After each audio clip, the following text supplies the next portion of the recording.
So, dude, we're rocking right now. We're live. Yeah. Hello, world. Yeah. Greetings, Earth. I wish we were live. We were just talking about that. Well, Joe Rogan, how he... We are live. Like, right now we're live. Oh, yeah. Like, Oh, me no, and it's you. hot. It's running.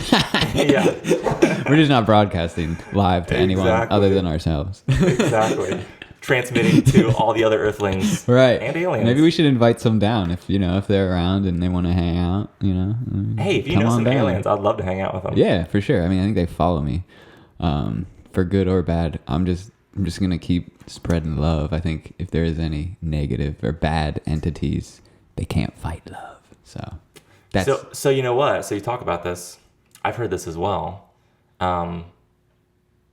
Is that basically these entities who are really dark and they use anger and fear and all the negative emotions. Mm-hmm. Like the only thing that can win against them is love. Yeah. So be like more and more loving to them, like overpower them with your love. Exactly, yeah. And it's not, for me, it's not so much like a good and evil thing. They just are what they are, like, as energy. But that the love is the thing. It's like, and you want to love them. Like, they need that, And it's almost like once you do love them, they start to work with you instead of against you. Like, despite their darkness or whatever is keeping them around. I've heard some stuff that that you need to...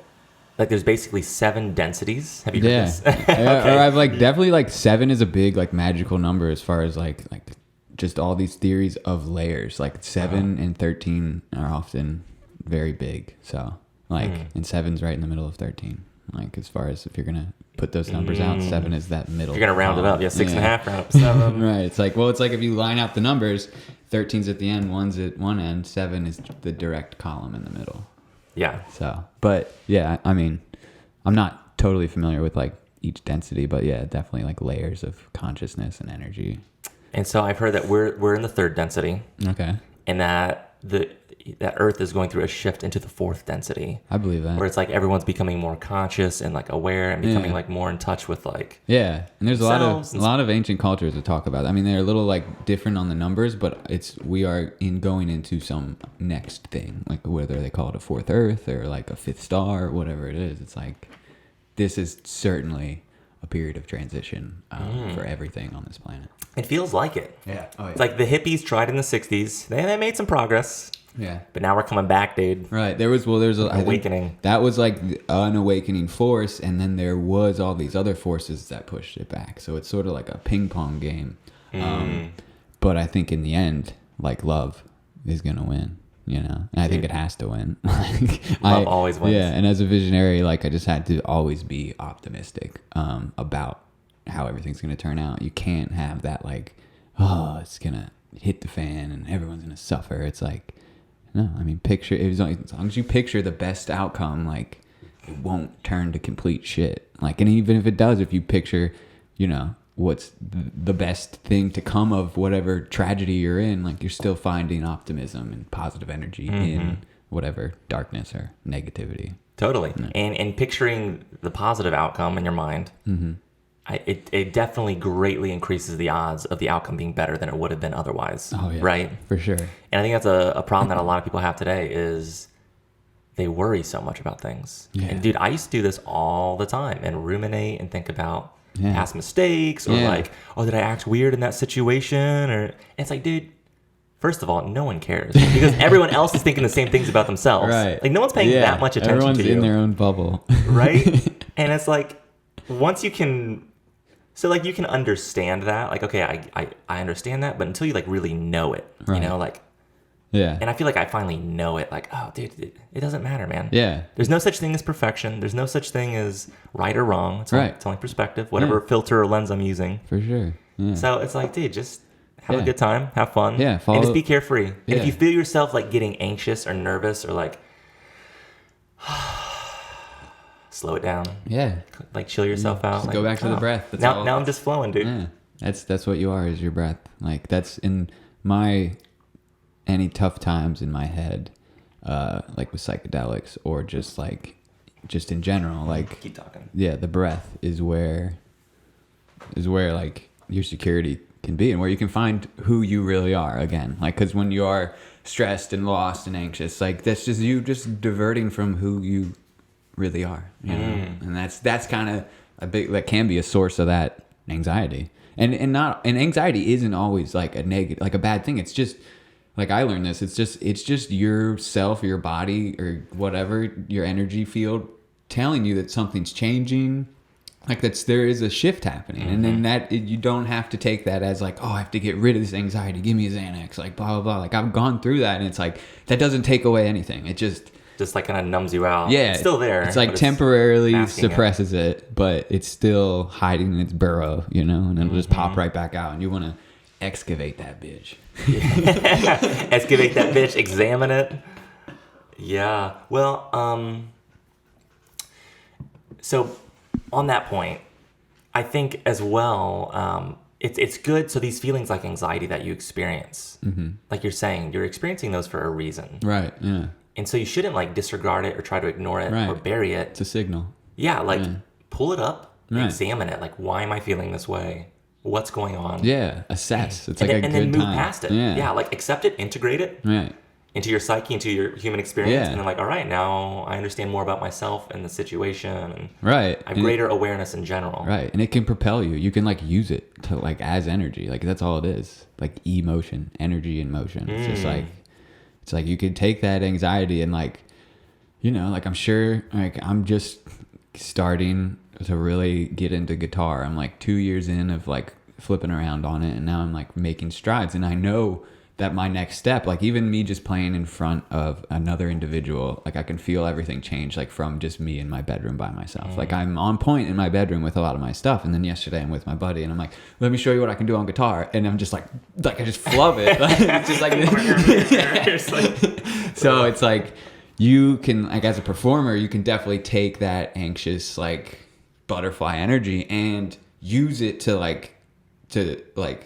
even like excel your skills even further up, you know? It's like just use it in the positive way and not let it like take over, and then you like start to refract and like whatever, like totally. Yeah, I've trying to remember where I heard this from. It's this guy named Kyle Cease. Okay. He's a comedian, actor, but now he's more of like almost like, I'm not gonna say like a spiritual leader, but like a more guy who's like more like spiritual and more about like getting to know yourself and all this kind of stuff. And he say, if you ever feel nervous or anxious, instead of saying like, oh, I feel nervous, say I feel excited. Yeah. I'm excited. Yeah. So it's basically like a similar emotion, right? Just as like almost butterflies in the stomach, like, oh. Right, yeah. I feel apprehensive. But it's just saying, I feel excited. It totally changes the perspective of how you're viewing that situation. Yeah, because the same thing can happen when you're excited. Like the same feeling. Like, and it's like, it's the same thing. It's just like, I'm nervous. No, I'm excited. Like, it's like saying I'm still nervous to get on that roller coaster, but I'm also excited because we're going to, it's going to go fast. You know? Yeah. So it's cool. Yeah. I mean, I think that's part of the secret is taking like this energy and realizing that it's just energy and that there isn't this like intrinsic negativity or positivity behind it. It's up to you as the vessel of the energy to transmute it, to do your alchemy and to turn it into gold. Yeah. It's so funny. I was talking to my brother yesterday about all this kind of stuff. It's like, it's so funny how we're always trying to figure out all these like tips and tricks on how we can, I don't know if I want to say trick ourselves, but basically get ourselves to like do the thing we know we should do or feel the way we want to feel or whatever. But it's like you have to be really self-aware. Otherwise, you can easily, thoughts pop up into your consciousness. Your brain hooks onto like, oh yeah, let's run with that. And it's like, and you're way over here like, whoa, how long have I been thinking this stuff, Right. Like if you're not aware of your thoughts, they can take you all over the place. For sure. You don't even know that you're like lost in the sauce. Like, yeah, I think lost in the sauce. Dude, that's like patent pending or trademark. That's me just taken from people who inspire me, I think Gucci Mane had a good quote about, something about being lost in the sauce. I would encourage all listeners to Google Gucci Mane lost in the sauce to see, because I'm not going to be able to give it back in a verbatim way that would justify the prophet Gucci Mane. But yeah, I think a lot of people walk around lost in the sauce. For sure. And not even aware that they are. It's like, oh, this is just normal. And a few years back, I started really working on, I read The Power of Now. Okay. And I read have you ever read that before? So it's basically, this guy's talking about how he suffered with depression for years and all these negative feelings. And at a certain point, it's almost like a switch flipped in his brain and he realized, I don't have to feel this way. I can just be totally in the present, in the moment. And just really be connected to the moment. He said he just sat on a park bench for, I don't know if it was like weeks or however long, just sitting there just like, it's oh like my God, this is awesome. Right. I'm here. Like, here I am. Yeah. Nowhere to go, nowhere to be. Just right here, right now. Yeah. And the problem is a lot of people, they're either living in the past or living in the future. Yeah. And it's mostly, a lot of it is like negative past and future living. Right. It's like worrying about what could go wrong. Or what you said or what you did. Exactly. And so me, it's like I'm flipping on its head where I'm like, oh, if I'm going to live in the past or the future, if I choose to do that, it's like, oh, positive. Right. Let me think of the good things that happened. Right. Yeah. And how, we can just keep the positivity going. You know, basically. But yeah, I definitely agree with that. Meditation, I've picked up meditation this year after a good 5 years of basically, I would say my higher self being like, yo, dude, you need to meditate. Like, and I knew I needed to. I knew it. I knew it when I was living in New York. I knew all this stuff. And it wasn't until this year after like a certain experience where I'm like, if I don't sit down and calm my mind, I don't know what's next. Like for me, like I might lose it. Like, and it really, like, I mean, not so much where it was like a true issue in my life, but I just knew that my energy needed to like relax for 20 minutes a day or 10 minutes or like, I mean, I think I started with 5 because it's like when you're first starting, it's so hard to like, to just do it. And now I'm sitting for 2 minutes when you first start is just like, oh my God, it's only been 10 seconds. Right. And so I'm like, now I'm like on 30 minutes and like even more if I have time, if it's like early in the morning and I can't go get coffee till 6:30 and now I got an hour and a half to kill. It's like, all right, go in for 45, see what you see then. Like, and now I do have the like, feel like you just get more in touch with who you really are, your higher self, whatever, like through those just like, because we're always thinking, and that is a time where you can like calm the mind and then your thoughts will go kind of where they need to go, or you'll just be able to watch and see where they go, and then you'll be able to address whatever that is in your waking state, you know, and then they won't keep popping up in your meditation and you'll be like more free, you know. Yeah. And it's cool because, so, you know, you get all these thoughts that still bubble up when you're meditating. And you can get a lot of inspiration from it too, right? Sure. Like a lot of inventors or artists or whoever. Yeah. Very accomplished people, they'll use meditation as a tool. Yeah. It's like trying to think, who was it? I don't know if it was some inventor, but he would basically sit there with a ball in his hand or something. And he would get really relaxed, almost where he's falling asleep. And then once he got super relaxed, the ball would it would just roll out of his hand and hit the floor and jolt him and wake him up. And then he'd have like all kinds of inspirations, like insights. Yeah, for sure. Yeah. Yeah, that's why I keep a daily notebook too, because I'll get these like blips of ideas, and I'm like, where did that come from? But I want to remember it. Like I need to like write down that little thing, like whatever little idea it is. And it's like, so I just have like 3 notebooks now that are like day logs. Some of them have nothing in them. Some of them are like 2 pages because I just like had all these things happen. And then I can go back and like look and see what I executed, how did it turn out. Like, and so it's like a good like way to just measure like your intuition maybe or something. Yeah, and measure some progress. Like, oh, I'm actually achieving some of these things I wrote about months ago. Yeah, even years. Like there was some stuff that I found like 2 years ago. I'm like, oh, I should do that. Like it was a Napster Grateful Dead mashup art, you know, where I'd like just basically made the Napster logo like a dancing bear, like, or I worked with an artist to do it, and like I had that idea forever. Like I found an old sketch of me trying to do it when I lived in New York, and then I'm like, all right, I have an artist now, so let's do it. I mean, and I overproduced the like, I think I was a little manic at the time, but I ordered 100 shirts because I was like so convinced that everyone would love it. But that was a little more niche than I expected. But again, I learned so much from it. Like I'll never make 100 shirts of unsold, unreleased design. Like I'll just do 30, or I'll do pre-orders or something like that. So it's like even the mistakes turn out, you know. Even though when you think you're like, oh, perfect, doing it, I found it, and it's like womp womp, but it's still like still learn from it. You know? Yeah. It's cool. That's the right perspective in life. Learn from it. Yeah. Learn. Right. Don't make the same mistake again. Yeah. So this is a good segue. Let's talk about some of the art and stuff you do. So for people watching, so you're an artist. Yeah. And I would like to know a little more as well, because you do almost like collage. Yeah, that's exactly what it is. It's like, it's just like, I call it like mosaic collage now. Because I mean, if you look at my early stuff, it definitely was like traditional, just kind of me arranging interesting things and patterns. And now I'm really like seeing a vision and like using a lot of colors. Like that's really, I think, where my like energy is like showing me to go. It's like, all right, like here's the color palette, and now like go in and like I have all these scraps. So it's like a big process that has evolved my collaging, because like I have this box that are just full of like scraps, and I've organized them in colors and all that. So I can take like blues and whatever and like blues and greens and like bring them all together and have this like nice palette of like all different, because they're all from old magazines. I call it Omni Collage. Okay. Because it's this magazine that was big in the 70s and 80s called Omni Magazine. It's like a science fiction technology. Like, so if you were on the cusp of culture back then, before the internet, you were reading Omni Magazine, and you could tell that a bunch of people were buying it because the magazine is such high quality. Like the ink that they use, the paper. Like, so when I started, I was like messing around with more recent magazines. I'm like, these are shitty. Like, they suck.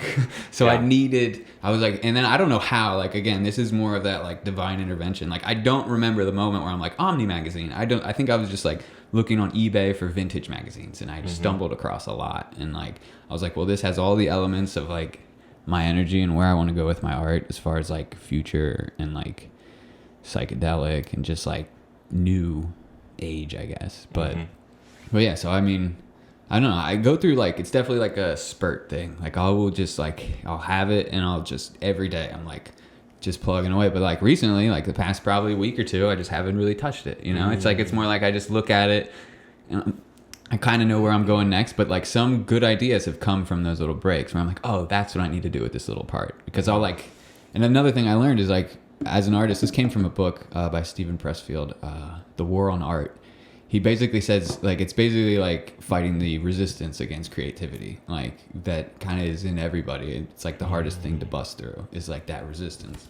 And like one of his tips was like, never finish a project without having one already started, you know? So like I spent like probably like 2 weeks. I started like 5 projects. So I like, now I have 3 of them left, but it was just, I've been like working on them in like a cyclical manner. So it's been helpful, because it makes me less, like I'm less worn out on a piece, like, because it takes a lot of time. Like if you look at my stuff, like I'm going very detailed with it, on a lot of scales. So it takes, and I think that's why people appreciate like my art, is because it represents time and energy that they so much haven't been able to cultivate yet, or like wouldn't so much. So it's like an appreciative, like, oh, this person took 40 hours and made this.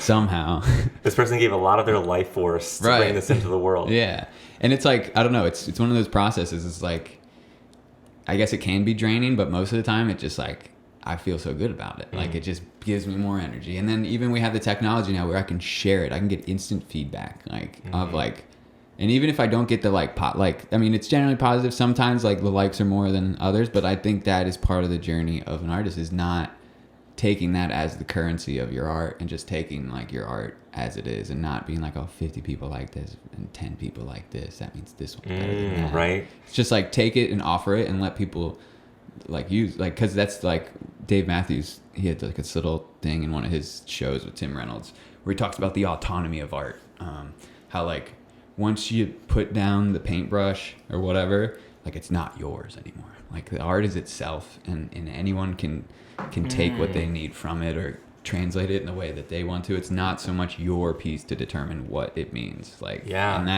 that freed me up a lot too. Being like, well, whatever. It's not, I know what it means to me, and whatever people want to use it for and take it with, like that's them, you know? And that's what it's for. It's like, I've even heard of artists doing that with their lyrics, where they're writing and they'll intentionally make things kind of ambiguous so that people can interpret however they wish. So it can appeal to more people.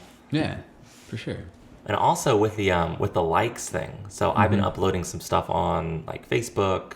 So I'm doing a little music project. Nice. And so I'm uploading these, what I'm calling it drum diary. Nice. So every week I'm like creating a new original song, and then I'm playing drums to it. I set up a couple cameras similar to this setup. And I'm like, oh man, these aren't getting like a ton of views necessarily, or not many likes. But it's like people are like, way more people are seeing it, and they're not liking it. And I'm like, is it because people don't like it? And then there's a part of me that's just says, dude, it doesn't matter, man. That's your higher self, like telling you the realness. Exactly. It's like, it doesn't matter. And whether people appreciate it or not. It's the fact that you're doing it. That's the fact that I'm doing it, and that this is something that truly is like important to me. Yeah. Because I took the time and energy to figure out like what I really want out of life. Right. Even if there was no payment involved. Yeah. That's how you have to frame it. It's like, what do I want to do for no money? Like, and like if I can get money from it, great. But what do I want to do day in and day out, even if I'm not getting paid? Like, yeah. And that's, I think if you live your life in frames where you're doing something just to get paid, like sooner or later you're gonna know it's like killing you. Oh yeah, dude, I did that for years, man. You know, and I've enjoyed every job that I've had. Like there's things to learn and appreciate. Yeah. You know, you're working with good people and whatnot. But yeah, you got to know when it's time to move on. For sure. Right? Yeah. And so I'm really happy I'm in this phase where I love my job. I love working pedal wagon. Just fun, easy. Yeah, it's like everyone's party. It's like I work your party. Yeah, I'm the party facilitator. Yeah. I'll try and not be like this neutral energy. Sometimes I see that on the wagon with some captains where I'm just like, it's nothing. And I try not to like, it's just like, you got to be as positive as possible for these people. If you really want to give them the full experience, like they don't want to be like, oh, he wants to be somewhere else. Like let's right? Yeah, it affects the vibe for sure. Yeah. So I'm there, dude. Like whatever song they're playing, I'm like bopping to it. Like, all right. Yeah. Even if it's a song I would never choose to listen to on my own. Right. It's like, all right, I'm gonna get on their wavelength right now. I'm gonna like get in sync with these people. Right. And when they're playing in sync. They're playing in sync, and I'm like, all right, dude, let's do this. But yeah, I really enjoy my work. Nice. And I enjoy like all the little side projects I'm doing, like this podcast, my music stuff. And I have a lot of free time too. So I'm like reading books and meditating, whatever, just eating healthy, taking care of myself. Yeah, hell yeah. And I don't know where I was going with this. But dude, life has never been sweeter. That's good. That is a good place to be in. Life has never been sweeter. Yeah. And I've been blessed.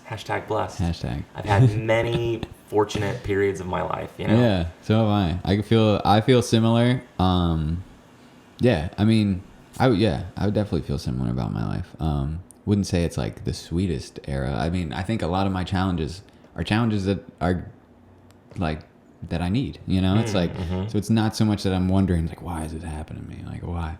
What for whatever, like, it's just, but it's like, oh, this is what I need to go through to get stronger for whatever's next. Yes. You know? Dude, that is such a powerful mindset, isn't it? Yeah. Because that's how I view things too. I've had a few things that happened this year. So for instance, I got hit while riding my bicycle by a vehicle. And dude, I was like, my legs are sore or whatever. Right. But then after it happened, I was just kind of like, all right, back to my normal self. Super positive, whatever. I'm not like, oh, I'm a victim. My bike got destroyed. Now I need a new bike. I could have just like, oh, no, my leg's going to heal. What's happening? Yeah, it's just the cards you got dealt, and then you... Yeah, and then I also chopped off the tip, like the little tip of my finger with a knife. Uh-oh. It's mostly healed, but you can kind of see it's like, whoosh, it's a little weird. All right. And I could have, oh my God, now there's like, because it kind of derailed my drumming for a while. Yeah, that'll happen.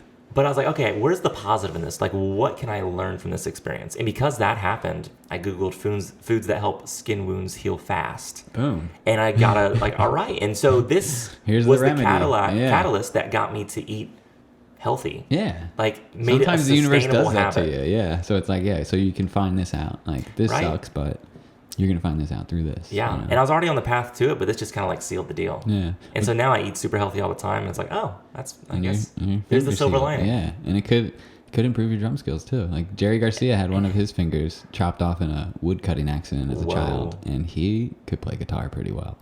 Damn. Was it on his left hand or his right hand? It was on his strumming hand? Yeah, his strumming hand. I think it was his. What is this? The ring finger on the string, I believe. I don't. Wow. It might be his middle. I think it's his middle finger actually. I guess if I had to lose a finger, ring finger would be a pretty good one to lose. It wasn't like the full. It's like half. So it's Jerry Garcia like symbol of his hand where it's just like this. It's like the great gang sign. Yeah. I like that. Right. Yeah. So it's sometimes the imperfect, like the mistakes or the things that happen that you don't mean to actually turn out to be the things that need to happen. Mm-hmm. Yeah. Powerful mindset, dude. So for me as well, I used to kind of view myself as a victim too, in a lot of ways. And I didn't even realize it. I feel like, I don't want to make generalizations about people, but I feel like a lot of people are walking around with this victim mindset. Sure. Of things happen to me and oh, I can never have this because this happened. Or because this person said this and now whatever. Right. Or whatever. Yeah. So there's all these things that are holding you back. But once you realize that there's no one holding you back but yourself. Right. And once I really knew that. Yeah. Because like you can hear that and be like, okay, yeah, sure. Yeah. But once it's like, no, that's true. I'm holding myself back so much. Right. And it's like, okay, there's no one to blame but me. Now I need to do all the internal work and like change my perspective on life, like how I see things. Yeah. So I'm in complete control of my destiny, dude. That's awesome. Yeah. That's the mindset how I operate every day. It's like what I want out of this situation or how do I want to be in this moment. Right. And it's like, you're here. You be here now. Like you're here. You're here now. And that's the powerful position to be in, because the people who react and do all these things aren't here. You know, they're not there. They're not acting with love. They're just like reacting with whatever else energy is around. It's like it's like as long as you're here now and that your intentions are always to love and make the situation better and not make it worse, not be a resistance force, then I think, you know, from my experience, just that simple mindset has just literally changed my universe, you know. It's crazy, isn't it? Yeah. It's unbelievable. Right. It's like watching a new garden grow or something. It's like, wow, it's all happening. Like just because of these simple little like, oh, I'm not gonna just be like I call it like a resistant force. I'm not, even though whatever, someone's bothering me and whatever, the way they're living isn't conducive to the way I want to live, I'm not going to sit there and like shit on them for it. Like I'm going to like hopefully figure out a way to productively find a way that like we can meet in the middle if it's something that we're both a part of that we need to like, I don't know, but yeah. I love it, dude. Thank you. Yes. It is cool. Life is cool. Life is cool, man. Life is good. Soak it up. It's surreal. It's weird. We're in a body. Yeah, let's talk about the weirdness of life. Some absurdities. Yeah. So, as soon as I met you, first time I met you was February of this year. Yeah, we were working the beer fest, the pedal wagon. Yeah, and I thought, this guy is interesting. Like, I want to like hang out with this dude. No, I love it though. Yeah, it's so refreshing. Yeah. Because it's rare for me to come across someone like you, honestly. Yeah, I definitely had I always knew that I was not, like I was different in that there was a point where like I think I had a choice. I was at that crossing the roads where it's like you can go be what everyone else expects you to be, like as far as like fitting into the world of the mainstream and just like, I don't know, a lot of family stuff. But again, every time I talk about it with people, they're like, dude, it's just you. Like, it's not, your parents aren't putting these things on you. Like, it's you. Like, you're doing it. And I definitely agree with that. But I definitely made like a conscious choice to the universe that I'm like, I am going to be the best thing I could be. And it's like, and that thing is free. Like, that thing isn't like bottled down by like institutions or whatever. Like, so there was a level of like, I had to free myself from that. Not that I'm like anti institutions or anti like going to work for somebody. It's just like I had to do personal interior work before I could go do that, like and have a good mindset about it, you know. Yeah. So when did you realize that you were a little different? Did you know in grade school, or was it like... Yeah, I definitely knew in grade school. I had some, I mean, people always like, always had a ton of friends, but all my friends always were just like, oh, Price is weird. Price is like a philosopher. Like, like I remember one of my friends saying that really when we were kind of just like learning what philosophy was.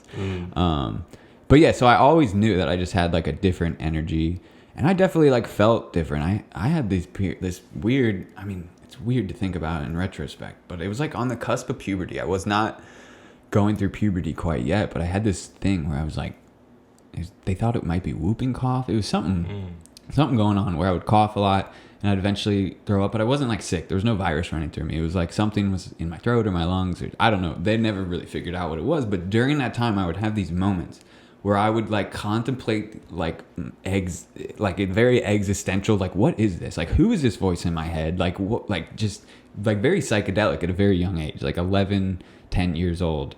And there would be moments where like reality would like crunch down. Like when I'd get to that core of like, what is this type deal? And I don't know what that was. And like, but the more I live, the more I think it's like, that was my higher self, like kind of preparing me for like whatever, like the rest of my life. And it's like, you need to wake up to this, like to who you really are inside of you, like, in a way. So that was like very early on. Like, if I had to pinpoint where did I think things were different in my life, that alone, because that was just me. I couldn't explain that to anyone. I couldn't, like, there's nobody to get like any resonance from on that. It's just like, well, this is this. And then, but I definitely fell back, like high school and college, just like wanting to belong to social groups and have girls like you and all this stuff is like, I definitely see of like a go back to like more mainstream. Like, if you look at me as senior year of college, I think that's sort of the weird point, because I was like in a frat. Like, I had, I went to college as a freshman. I had like real long hair, and like eventually by the end I was like back to like short, like traditional hair. Like, and then once I graduated college, really once they like throw you back out and you're like, you were a student, now you're nothing. Like, now you're at the bottom of the hierarchy, go figure it out. Right. I just knew that I was like, I have to go do something. Like, I have to be who I really am. I cannot keep this charade up of like thinking, trying to do or whatever. It's like, so I like really like, I started working out. That was the first thing, because I was like, I had like 50 extra pounds on me that I didn't want, that were just from drinking beer 4 nights a week. Oh yeah. Like, if you look at pictures of me when I'm like 21, 22, like, I'm a completely different human being in a sense. I guess you can still see the core of me, but like the energy that I have now is just completely different, and that comes from like just the strict workout. Like, luckily I'm like pretty athletic, so like it wasn't like a challenge to me to like start working out. Like, just always played sports and stuff like that. Yeah. So that definitely like took me to like, once I started to like really get in shape, and like I was like, well, what do I want to do? Like, what would work for me? Like, and essentially I was going from a very bohemian, like, what would be the best hippie job that I wouldn't actually have to work? Yeah. And that's when the universe was like, oh, well, you can go be a model. It was very weird. The way all that shit happened was like, because I put that out in my head in the universe before anything real manifested. It was me living at my parents' house after college, my dad on my back being like, what are you going to do with your life? And like, luckily I still had the charade of being like, I'm going to go to law school. Like, and that was still, that was an easy like play off to be like, chill, let me go work in a law firm. Let me take the LSAT. Let me do this admissions thing again. Let me go back to school, because that's really all I know is school. Like, it was a fear-based decision, I think. Was this something that your parents chose for you, wanted you to do, or is this something like, yeah, I'll do law? They didn't like choose it for me, but they definitely like were like, oh, they knew I would be good in that world, because they'd seen me as a student, they'd seen me as someone who like argued with them, Like, you make some good points when we're arguing. Right. So they were definitely like they liked it. I mean, it's a very, like, as a parent, you're like, oh, cool, you're going to go work for something that makes a lot of money, and you're going to be busy all the time. Well respected by society. Yeah. It's like, and I have cousins who are lawyers, and I have doctor, like the family I come from on both sides are very like professional people, like business owners, lawyers, doctors, like, but yeah, I don't know. I was just like, I played that card, and I went and worked for a law firm, but I still had the like, I'm like, modeling would be key. It's like, if I can go like live that lifestyle for a few years, then I can really figure out what I really want to do. It's not like I was like, oh, I'm gonna end on this, and like, this is it. This is what I am. Like, and so like, it's so weird, man. The universe, like, it was like 6 months into working out, I ran out of protein. I was in with the workout, because just I knew, I was like, this isn't gonna happen if I'm not in like top physical shape, and I wasn't at all. So like 6 months in, like, I'm definitely seeing changes. People are like, oh, something's happening. Like my aunt was like worried about me. And I'm like, no, I'm actually doing really good. Like, me losing weight in my face is a good thing. So I went to the mall to get protein, like, because I was just out. I hadn't like ordered some on the internet, which I traditionally do. So like, in a weird way, I was pulled to this place that I'd never go to, which is the Kenwood Town Center Mall, like right around the corner from my parents' house, and I thought I knew where the GNC was, and I walk in and it's not there, of course. Like, this was back in 2011, but so like Amazon Prime wasn't as active, and stores weren't going out of business every 2 months. Yeah, but thanks, Amazon. Oh yeah, where'd you get these from?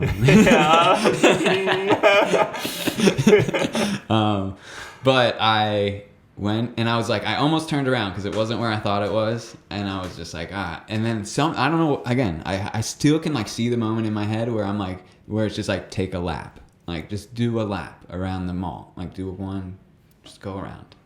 And then during that lap, there was someone working a kiosk who got my attention. Like, and I almost didn't want to talk to her. Like, she was basically scouting for this agency in town.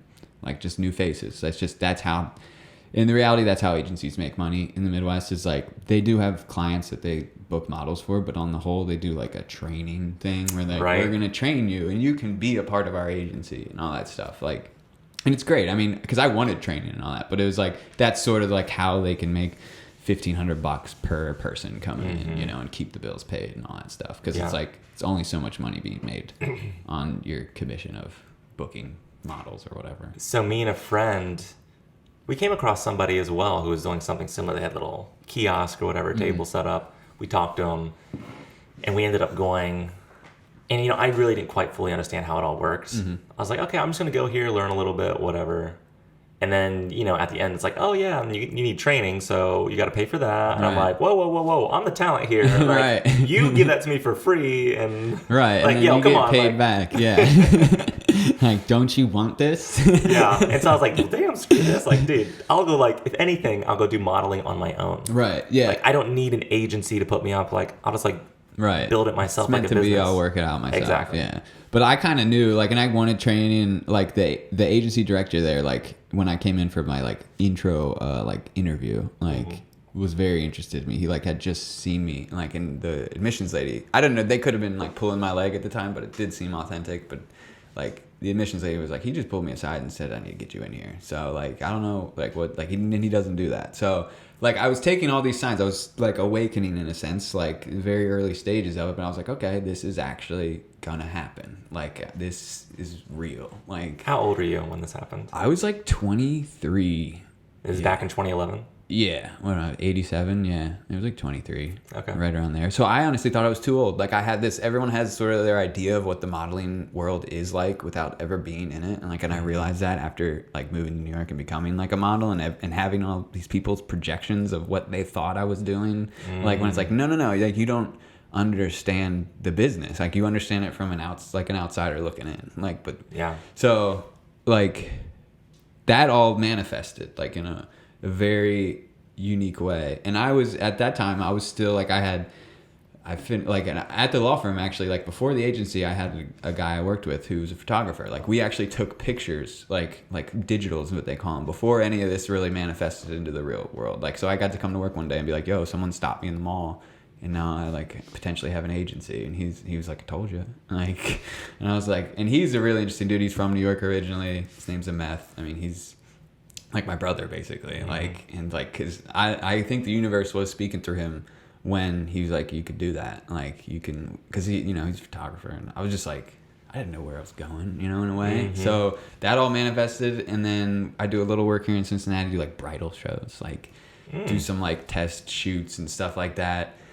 And it's just, like, the look I had, the, like, long hair, like too cool for school. Like, it's like, it's a weird look, because it's like, I'm not going to book consistently, but if I do book, it's going to be like a high end thing, and it could lead into a lot of other things. So people like to take, like, chances on people like that. So I told my agent that I was moving. I kind of, like, gave him the, like, you better make this happen quick, because I don't have much time here in Cincinnati. I don't really want to be here anymore. Like, so I had plans to move to Denver in, like, 2011. And I was like, it was May, I think. Or no, it was that, like, winter, like, it was like, I don't know, like February, March, like springish.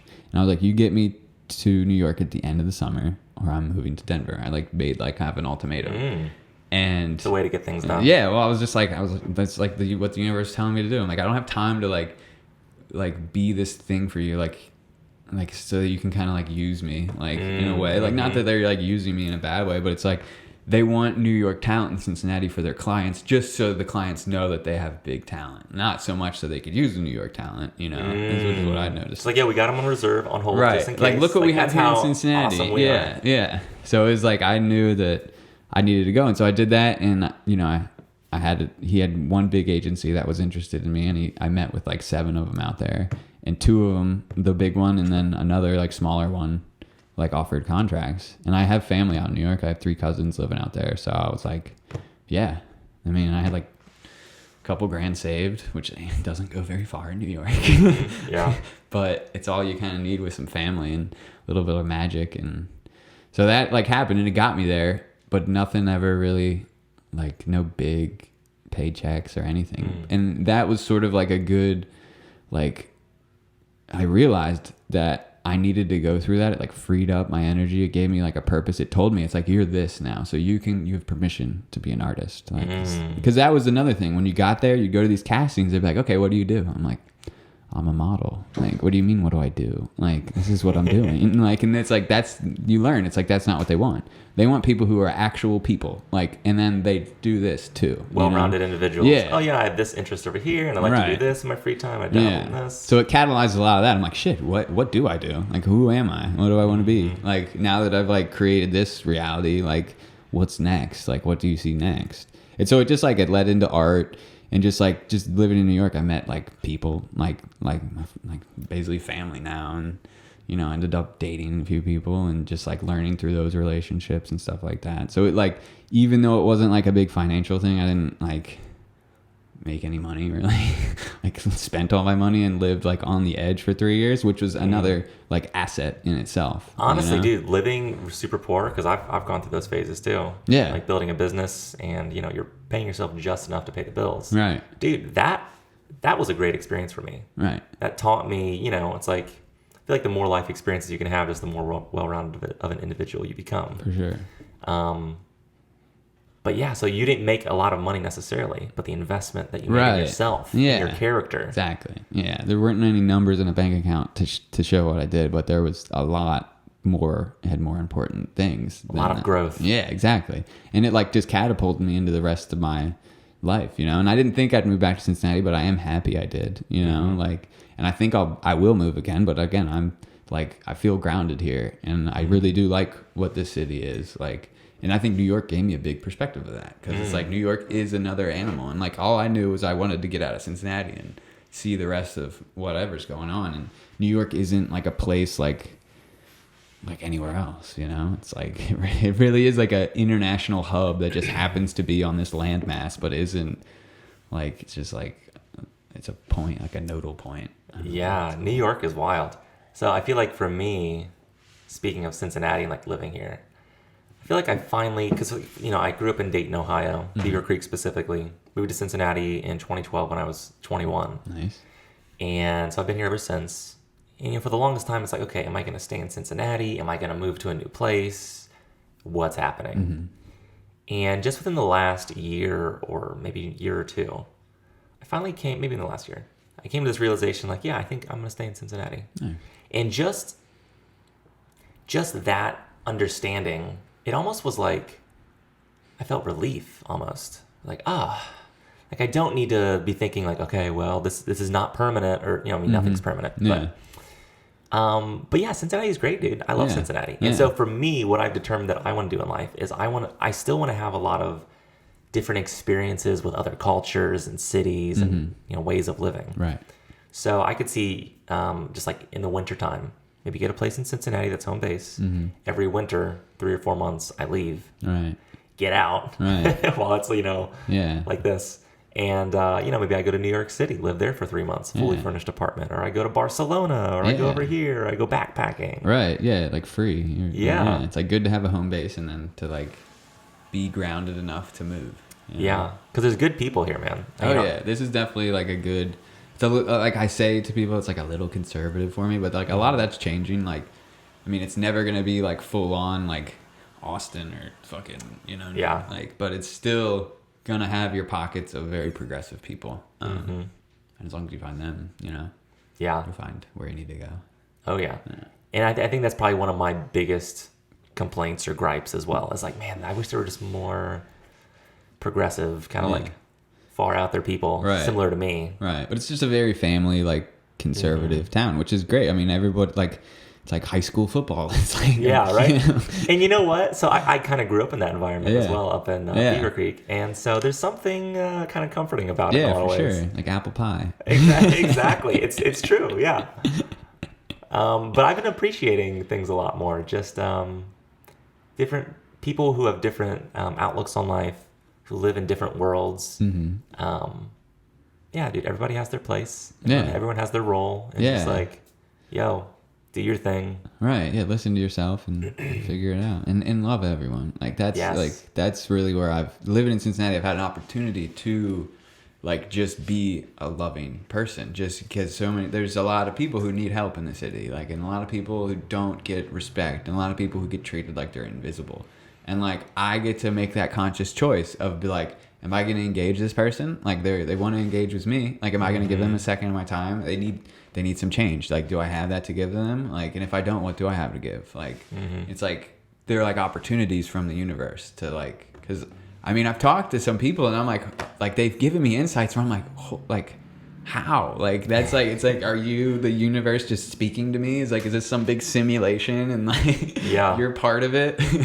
I mean, obviously I don't really think that, but like, that's sometimes how it seems. I'm like, what, how? Like, did you just tell me to go keep, like, I had this lady, I mean, she was definitely like a little, like, not there in a lot of things that she was saying. Like, they just were just kind of like not, like some of the inserts into our conversation didn't seem like they were like not like inappropriate, but they just didn't like fit. But it was like a non sequitur. It's like, well, how do we go from this to this? Yeah. Like, and she told me, she's like, I think you should keep getting coffee. I'm like, what are you talking about? I get coffee every day. She's like, I know, you should just keep going. Like, and we weren't even talking about coffee or anything. And like, that's just my little daily walk. And like, I've had moments where I'm like, should I keep doing this? Should I switch it up? And just like this woman sitting on a bench, just randomly telling me to keep getting coffee, you know. What does that mean? Right. And then this, like, you know where Coffee Emporium is? Like, there's that awesome mural there now. I mean, there was an awesome mural there before, the window There's one. A couple ones. The one's like the monster looking thing. This one's got like the lotus flower and the butterfly on top, and it's got like the doorway. It's like basically a giant portal. It's right on Walnut, my God, next to the new Kroger. Yeah.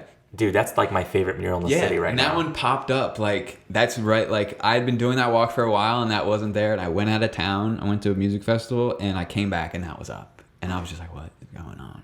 Like, so. Dude, that thing is interesting. That reminds me. It's like it's kind of like if you look at my art, it's like my stuff is very similar in terms of like the symmetry going on there, the like vision, the like kind of just like extra dimensional portal-esque thing happening. Like, yeah. I feel like if I just like sat down and emptied my mind and just stared at that thing for long enough, I'd be in another dimension. Oh yeah, for sure. I think that's what it's for.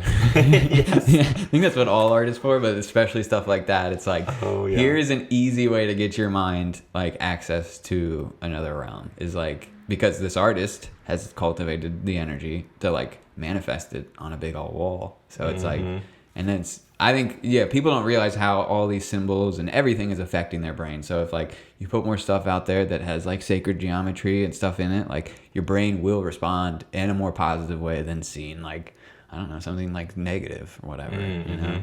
So yeah, that's. Well, it's cool. Like, speaking of that, like sacred geometry and all that stuff, it's cool when you see like patterns repeating in nature. Oh yeah. And you go from like the cosmic level where it's like huge, you're seeing like swirling galaxies and stuff, and then you're like zooming into like a flower, and now you're seeing the same pattern. Now we're zooming in even more, and you're seeing the same pattern here and here. It's the golden ratio. I have that tattooed on my back. Yeah. Yeah. Is it a big one or just it's like it's pretty big. It's on my shoulder. But it's just like the geometric form of like, it's basically squares. Like they take the Fibonacci ratio and like basically it's like keeps getting doubled or whatever, or like the two previous squares of the area sum together equal the third. So that just constantly going. So if you put a line through the center or like throughout each square, you get this spiral. And I got that like really early on. That was like post breakup, before the model stuff. Like, I dated this girl right out of college. That was one of my like, who am I? What am I doing? Like, so I just dated this girl I met at a music festival, long distance, for like 10 months. And it's good. It was a very self-discovery time for both of us. But it's like that sort of like little traumatic break for me was that catalyst to be like, you know what? This is something I truly believe in. And I believe in it enough to put it on my back forever, so it stays there to remind me, you know? And when the aliens come, they know how to find me. He's the one with the marking. He has the mark. Beam him up. He's good. Yeah. He understands. He's seeing what's happening here. Well, I don't have any tattoos. Is that your only tattoo, or do you have more? It's the only one. Okay. I've actually, since I had another breakup like 3 years ago, And like I think that's just something you do. I mean, looking back and just looking at the whole phenomenon of piercings and tattoos, it is like an identity solidification device. Yes. Like you can totally solidify like your identity through it. And that was definitely what I was searching for in this last like little breakup that I had. Who am I? Yeah, For it's real. like, yeah, and or how can I represent what I've been through and like move on from it type deal, you know? But I didn't do it, which I think on the whole is a good thing.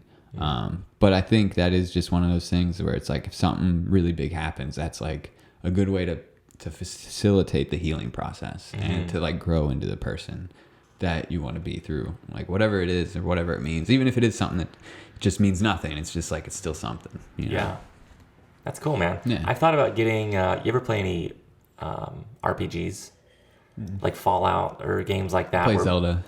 Okay, dude, I never played Zelda growing up. Oh my god, I never. You gotta get an N64 and buy Ocarina of Time. Well, I have an N64. Yeah. I just need the game. You know, eBay. Played a lot of GoldenEye. GoldenEye's good. That was my game of choice. Tony Hawk Pro Skater 2. That's a good one too. Yeah, it's hard to go wrong with that with consoles like that. But yeah, I bought a Switch just for Zelda. I was like it was like 2 years ago. I was living back with my parents after an internship because I had no money. And that was kind of like the point where my dad was like, get the fuck out. Like, what are you doing? You're wasting your life playing video games. Meanwhile, I'm like solving puzzles on a video game with like using the laws of physics, like doing these like very complex things. Like, cause that's like Zelda, the one for Switch is like it's a very cerebral game. It's not just like kill, you know, and move. Like it's like solve these problems, like move these blocks in the way so you can get to where you need to go. So I like stuff like that. Yeah. So I would definitely recommend Zelda. But yeah, go on about your RPG. Zelda, man. Yes.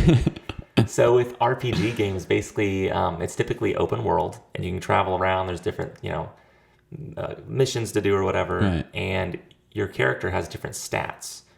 So, for instance, with Fallout, they have stuff like your charisma when you're interacting with people, or your luck, or your accuracy, or strength, or whatever. And you, most of the time, unless you like play the game just right, you can't really max out everything to like 10, like the max for charisma and luck. Right.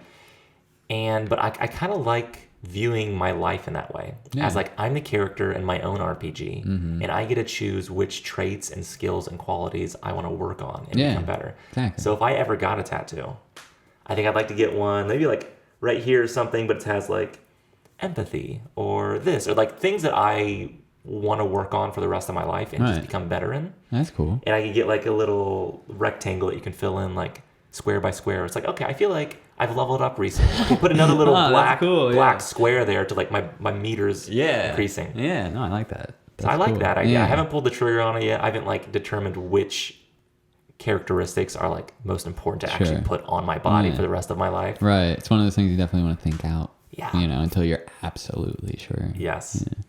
But I could see getting a tattoo. Yeah. But that's probably like top of the list if I was going to get one. That's cool. That's a cool one. I like that idea. I like just the idea of the whole, like what you're saying, that like Carl Jung basically said that like humans go through their life, and like a good way to view it is like the hero's journey, that archetypical like going to save something, fighting off the dragon and whatever. It's like that is a story that if we can all like live that through ourselves, like it'll make us better and help us grow. It won't be easy, like it shouldn't be easy, but it's like that is a good frame of mind to set your life as like, this is my journey, and like there will be trials and tribulations. Oh yeah. Who was the person who came up with that idea? I'm trying to remember the name of this guy.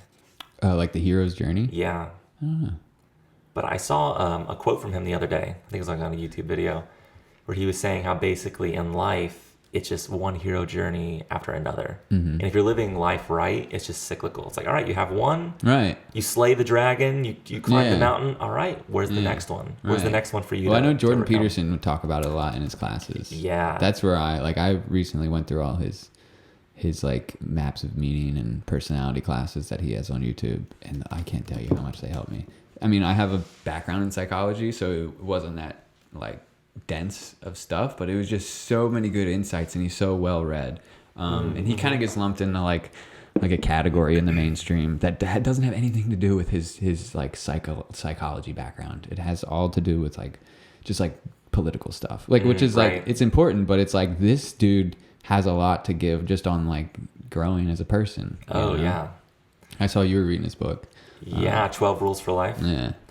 So Joseph Campbell's the name of that dude who invented that. Okay, yeah. Familiar name. But speaking of Jordan Peterson, so I discovered his stuff on YouTube before all that like political stuff happened with, you know, you have to use these certain pronouns. Right. Like they were going to make it a law in Canada. Right, And he's like, yeah, this is going against free speech. Right. And like, I'll still respect you and do it if I wish to do that, but you can't like tell me what I can and can't. Yeah, can't make it hate speech and like let the government intervene because I am not using a certain word that like you're deeming that I must. Like, yeah. I think he's just so well read on history. He knows what the next steps are. You know, it's like, this is a slippery slope. Yeah. Yes. And so I respect him for that. Yeah. So I discovered him before, because that like really put him on the world stage. Yeah. It's like catapulted him. But I found him on YouTube doing some lectures. I'm like, who is this guy? Mm-hmm. Like, all right, let me click on him. And I'm watching him like, oh my God, these are awesome insights. Yeah. This guy gets it. Yeah, for sure. And so I was watching his videos, and then, you know, I don't know if it was like months later, then he like finally blew up and became really well known. Yeah. I mean, it's so cool to like have 300, 400 level psychology classes for free, you know? It's like unbelievable. Like, yeah, you're not going to get a certificate at the end of it, and it's not going to make you qualified to go, you know, practice it, but it's like you have the knowledge, like all the knowledge that those people have in the classes, like it's accessible to you, like, as long as you have the internet, and even if you don't, you got a library, hopefully. Yeah, dude, I love using the library. Nice. Got a whole stack of books over here from the library. Legit. I told you I got a big book on DNA. Nice. From like some Nobel Prize winner, one of the dudes who worked on the Human Genome Project. I'm like, all right, I'm just gonna sit down and I'm gonna dive into this. Yeah, that is. Give me the knowledge. Yeah, that's the DNA. It's what we are. Yeah, we were talking a little earlier that that school is basically not near as important. Did we talk about this while the cameras were running? I'm trying to remember. I don't think so. But how like school is basically not even really.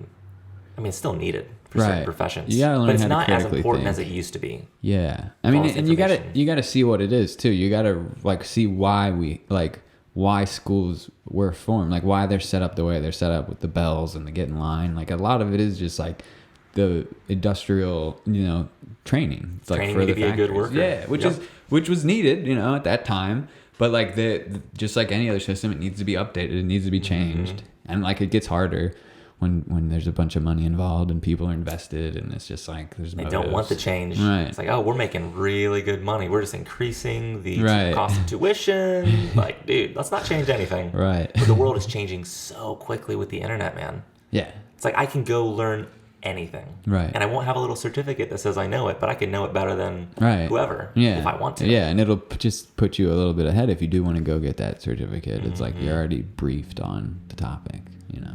Dude, I love it, man. Yeah. The internet, man. Honestly. The net. I love it so much. The net. Yeah, it's helped me a lot. I think I'm at a stage now where I can finally start to walk away from it. Not totally. I'm going to keep using it as a tool, but it's definitely been a consumer device for me. Definitely went through a few years of straight up addiction, I would say. I mean, same. Yeah. So it's just like I think almost everybody has or is dealing with and that. I think this is where a lot of people's minds are going. It's like, oh, we're going to merge with the machine. This is good. It's like at the end of the day, I don't think that is really what's supposed to happen. Like in my head, like I think we're supposed to use technology to get to a certain point and then not, you know? Like I think Buckminster Fuller said something about, he had a nice quote about how we need to convert like our technology from weaponry into livingry. Like if we could make that change instead of making all these like weapons, like and allow people to like just have these basic things, you know? That like we have the technology, the medical know-how, like everything to do it. We just don't. We're led. Terrence McKenna said we're led by the least among us, the least visionary, the least noble, and the least intelligent, which is sad. Damn. Yeah. Well, it's so true that they've done like studies on this. Like people who are CEOs of companies, they're out at a much higher rate than normal population. People are like psychopaths and sociopaths in these positions of power. Oh yeah. So it's like positions of power, like those kinds of people would just gravitate to those positions. So, you know, politicians, right? People with lots of money. Yeah. They want the influence because they view it as a game and they lack empathy for others. Yeah. And so these are the people that are leading the I know. world. Yeah. The George Bushes. Yeah, it's so messed up. And so, you know, people won't bat an eye when it's like, oh yeah, go shoot this couple $100,000 missile or however expensive missiles are. Yeah, go bomb some people who live on less than $1 a day. oh, we want to spend some money to help people in our society or help other people. Ooh, no, we gotta watch our costs. Yeah. Meanwhile, military spending is bonkers. Yeah, it's pretty ridiculous. Dude, unbelievable. One teaching that's helped me through all that is tend to the part of the garden that you can touch. And I spent a lot of energy in my life trying to tend to a garden that I have no reach on. Same, dude. Yeah. So like from conspiracy theories to just being upset with things being all the around. Injustices. Yeah. So it really is that. I mean, it sounds cliche at this point, but it's like it's so true. It's like be the change you want to see. And start with you, and then watch it ripple. Like, and that's the best you can do. And when you do, or if you are in a position that can tend to that garden of saving the planet, like on a scale with the military industrial complex involved, it's like, then like be like a positive change. But it's like, don't sit here in your apartment that you're like, and like let them take all your energy because they're doing what they're going to be doing no matter what. Exactly. And I had a shift recently, somewhat recently, maybe the last year and a half, 2 years, where a year and a half, I stopped watching news entirely. Good move. Like I am willfully ignorant of everything that's happening. Yeah, I get the news that I need on the weather report. Yeah. I don't even check the weather some days. I'm like, it is what it is. Whatever happens. And dude, since I've done that, because I was the same way where I'm looking at conspiracy theories and looking at all these people doing all these bad things in the world. Right. And I'm filling my mind with all this like negativity and all the bad. Mm-hmm. And so of course that's going to negatively influence you and affect you. And I realized at a certain point, like, what power do I have to change this? Right.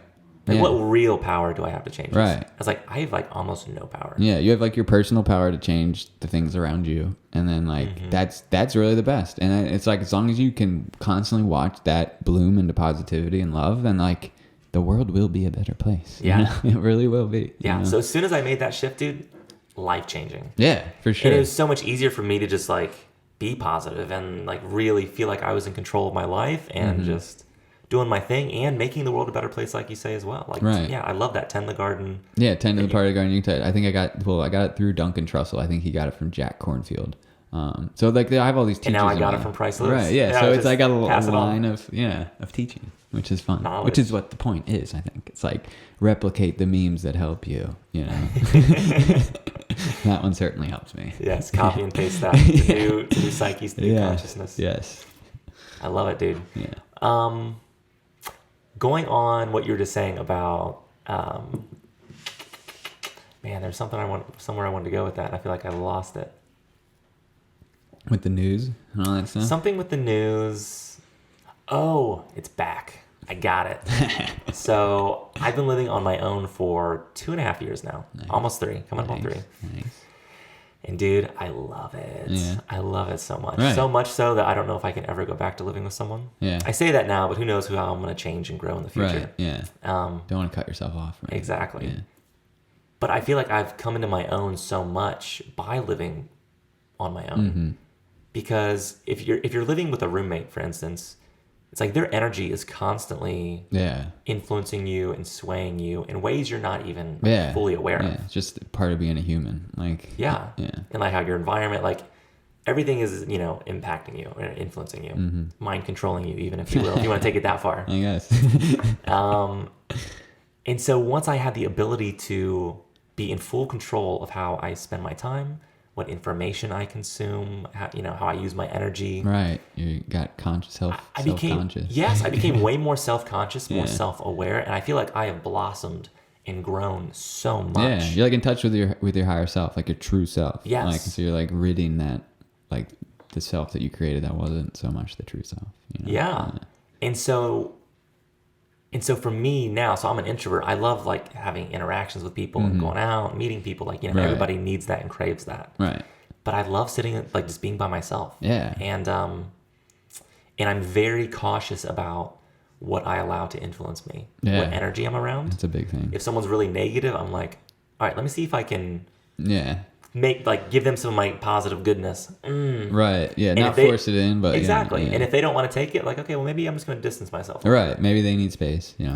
Or same with the news. Like, oh, I don't want to take in this information. This is bad for me. This is like poison. Right. In a lot of ways. Essentially, yeah. Info poison. Poison into my psyche. I don't want that. I don't want it, dude. All right. Yeah. And you can make the conscious choice. Like are free. Like you can make that choice, like, which is big. Like that's a big step in everyone's life, like to realize that they do have a choice, you know, that they aren't forced. I mean, some, you know, there are some like agreements or responsibilities that you are like, that's part of your deal, like your karma in a sense. But it's like there are a lot of things that you can pick and choose and what you want in your life. I think one really powerful thing that came to me in my life is the power to just say no to people. Like, you know, like I developed that within like the last year. Yeah, it's so big because people respect you more from it. Like, and you like gain, like you're stronger from it. Not to like just say no to everything, but it's like if you don't want a beer at a bar and your friend wants to buy you one, like, you just say no or say yes and give it away, or like find a way to like divert it and still like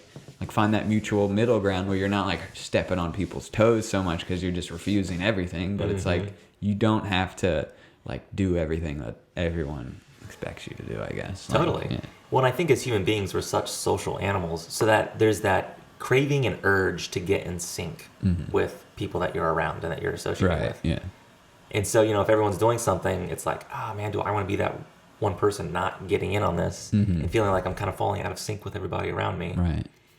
So yeah, being able to understand like, no, this doesn't serve me. Right. Yeah. Whatever my purpose or my goal or, you know, right. aspirations in life, like this beer right now is not part of my... Right. Yeah. I'll know when it's time to swig down the brewski. Yeah. I don't know why I use beer as an example. Well, and Cincinnati's a big drinking town.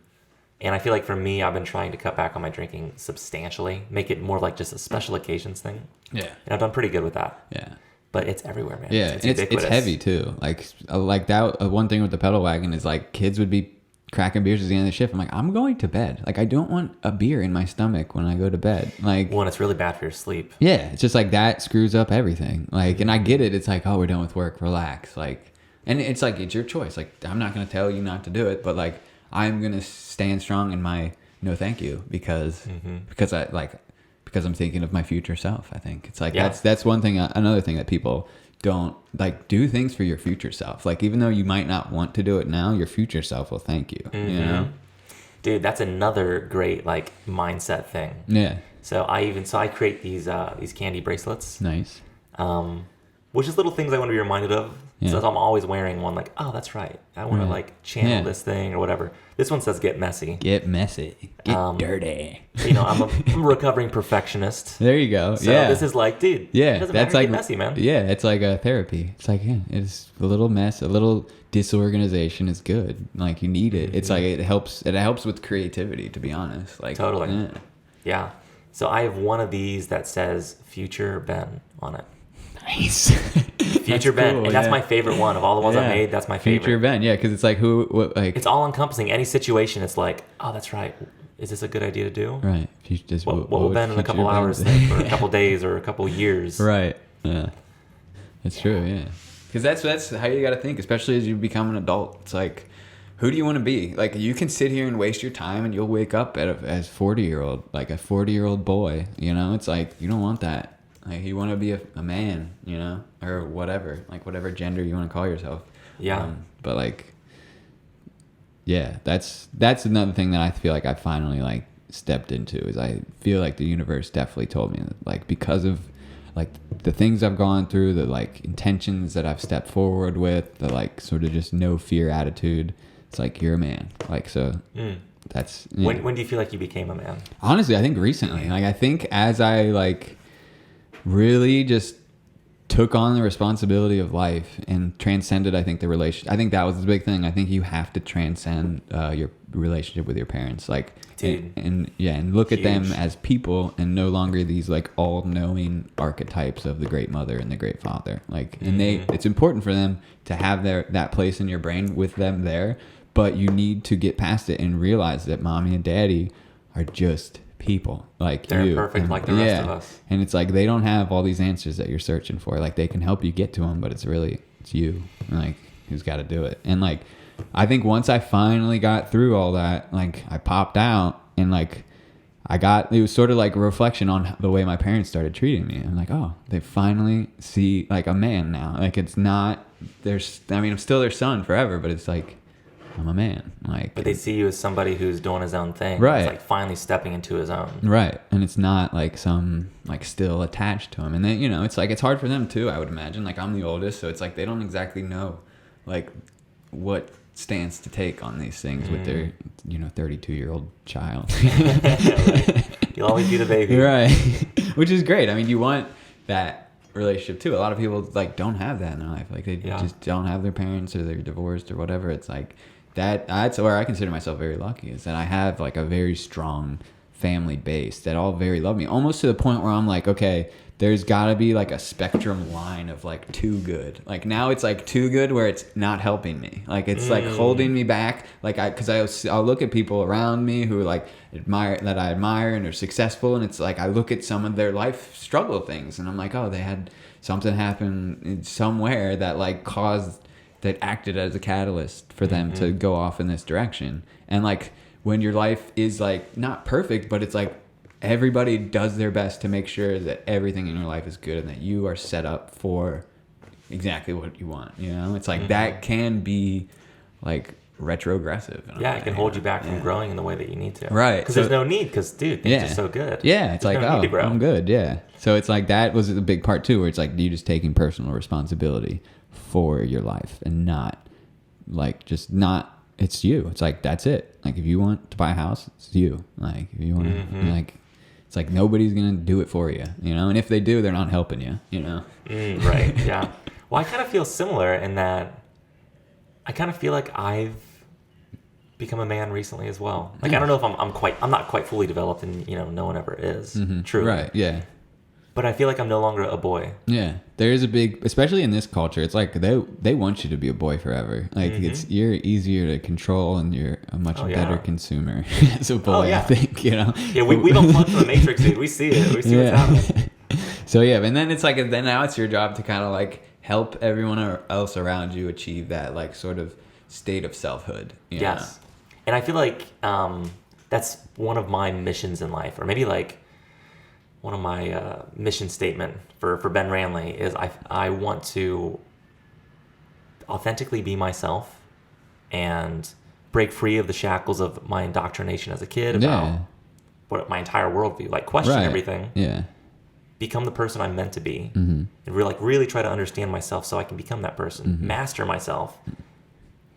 And one of the biggest things is I want to inspire other people. Yeah. Like, hey, I did it. You can do it too. Right. Have the ripple effect. Exactly. Yeah. So like, I want to be a positive force for other people to step into their own. Yeah. And don't be afraid to become the person you really wish to be deep down. Yeah. That's big, because there's a lot of people just scared to take that first step. And I think you just taking that first step and like deciding that is like really the most important part. Yeah. Like, so even like doing this podcast for me, it's like putting myself out there. You know, there's so much apprehension. Right. For multiple reasons I'm not even gonna like get into necessarily. Yeah. But it feels so liberating. Right. Yeah. It's like, it's a creative platform. Like I had all this fear and all this like resistance. Right. And it's like, oh, now it's gone, and now I can just do my thing and doing something I love to do. And I feel like, you know, hopefully me doing this will inspire someone else to take their first step or take their next step or whatever. It inspires me, you know? Yeah. I think you did it. Dude, I'm finally making my dreams come true. Right. I'm manifesting the reality I wish to have. Yeah. That gives me even more courage to like keep like following my, you know, inner voice or whatever, you know? That's cool. I love it, dude. Let's just keep on inspiring each other, man. Yeah. Hell yeah. I can get behind that. Yeah. Nice, dude. Yeah. Well, I tell you what. So the way I like to do the end of these podcasts is I have a list of questions. Okay. About a dozen or so. Okay. So I'll ask you these things, and I want to get your perspective here. All right. Let's see how I do. All right. Let's dive into it, man. What does an ideal conversation look like? To me, it looks like a tree growing, like something that just keeps moving up and blooming out and giving all these different aspects of whatever the root of the conversation was, like the fact that it just keeps growing and bringing positivity and doesn't like deteriorate or like create something bad. It creates like exactly what this planet needs is like a tree, you know, it's like more trees. So expansion. Yeah, exactly. Like the tree of life. Yeah. Yeah. Exactly. And it has many levels, and it's like you can look inside the tree and like find all these different things living in there. So I think a metaphor for a tree was the first thing that popped in my head, and I think that's what looks like a good conversation to me. Like a tree. Visually. Yes. A tree. I like it, dude. I love trees. Yeah. Got a nice tree outside my window here. Yeah, trees were like, when I had my first psychedelic experience, that was really the one thing I took away. I'm like, oh, we are surrounded by these amazing things like that, like I never paid attention to. And now I'm sitting on the back porch of my friend's house, literally having them talk to me, like in a way, like not so much in English, but it's like in a language they're recognizing that like we're all on this planet as beings, and you know they're sensing you and they're feeling you. Right. Yeah, give me a little dance in the wind, you know. Yeah. You're vibing with the tree, right? Yeah, just for real. It's like that was, I think it was like 17, like just one of those nights, and it was like, you know, it wasn't like a super heavy one, but I think it was perfect for what it was. It was just like an intro to like, welcome to nature, you know. We missed you, you know, welcome back. It's amazing how psychedelics do make you into a tree hugger. Yeah, I mean, well, it's just like that's what you are. Like without these things, there's no you. So recognize it yourself when you see it, you know, and that's Mother Earth and nature, man. It's here to support you, and vice versa. Yeah, I mean, and we're so detached from it in our, you know, modern day. We're in our vehicles and our concrete jungles and the computers. We set up our artificial realities really well. We gotta at least check back in with the real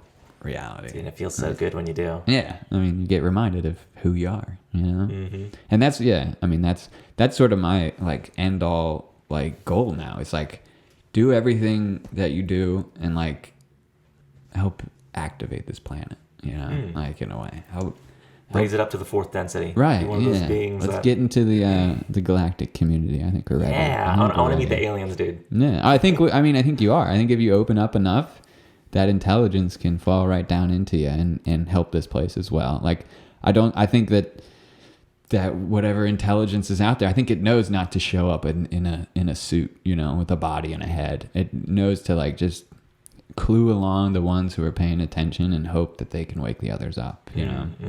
Not so much be like, you know, knocking on your door.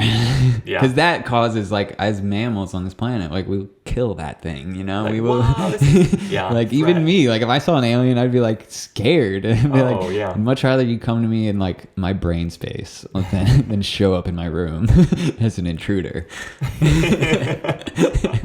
Because then I'm like, well, maybe that was real, maybe it wasn't. Yeah. No threat, though. No physical threat. Yeah, it's like, who knows? That's awesome. Have you ever seen the movie They Live? You should check it out. But it's basically this guy, there's aliens, but they're walking around in people's bodies. Okay. And this guy puts on these pair of sunglasses. Oh, and you can see what's actually That's happening. What that movie's called? They Live. They Live, yeah. Where he's like looking at see, like, advertisements. seeing all the truth, yeah. It's like obey. Somebody told me to watch that when I was living in New York. Guy I worked with. I never did, but I definitely. Is it Patrick Swayze? It's one of those dudes? It is some wrestler from the 80s. He looks kind of Patrick Swayze-ish. Yeah, like the 80s with the glasses and the hair. But it's like a campy, like cheesy kind of movie. Right. It's entertaining. It's all they knew how to make in the 80s. But it's a great message, though. It's fantastic. I honestly think they're giving out the real message. I think that's sort of what Hollywood does in a weird way. Is like, this is the truth. We're going to put it in a fiction form. And so you're going to be like aware of it, but you're going to have to think for yourself, like, at the same time. Whether it's to control you or to free you, like, I don't know, who knows? Yeah, the Matrix. The Matrix. Mama Matrix. It comes from the word matter. So does the word mother and matrix. So it's all like, it's that like the like Mother Earth. It's like what we're a part of. It's interesting. Fascinating. Mama Matrix. Mama. All right, dude. Got another question. What does an ideal date look like? Oh, a dolphin. Dude, I'd love to go on a date with a dolphin. Right? Do some ketamine. John Lilly. What? I mean, I've only done ketamine once, but it was nice. Yeah, well, John Lilly was a famous researcher who definitely experimented with float tanks and ketamine, and he also believed that he was incommunicado with dolphins. Oh, really? Yeah, so that's why I said that. Oh, an ideal date. Interesting. I don't know. I don't go on many dates, but if I ever do have the courage to ask someone out, it's usually I go very like non-threatening, very open. I usually say park, because I'm broke too. I can't really take you many places off the bat. But let's just go to the park and talk and get to know each other and take a walk. Like I did that like it was like 2 years ago. I think I went on a date with a girl.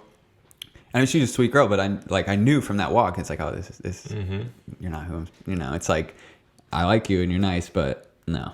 Yeah, right. And it's just, all you need is a walk through a park to like sort of get that intuition, and it's like, we're friends, but it's like that, when I'm going on a date, it's like, I want to be more than friends, or at least like get to know you on a level past, or, I mean, a friendship is a good base to be rooted on. Yeah.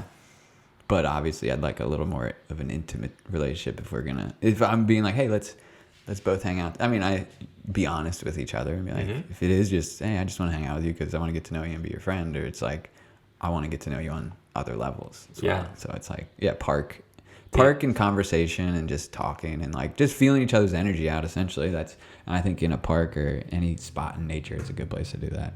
Totally. You go to other places like a bar or whatever, you're just like kind of bombarded by like the social, like whatever of like expectations and what do I wear and how do I act, how do I talk to whatever. It's just how many drinks should I have? Are we getting drunk and having sloppy sex later, or are we keep it cool? Right, yeah.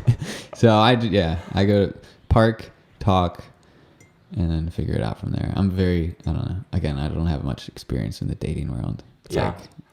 I think that's an awesome idea. That honestly, that's probably like my preference for a date is going to a park. So I've even had some dates in the park. I'll bring a picnic blanket. There you go. For like a second date or something. Where it's like, okay, we can chill in the blanket in the grass by the water.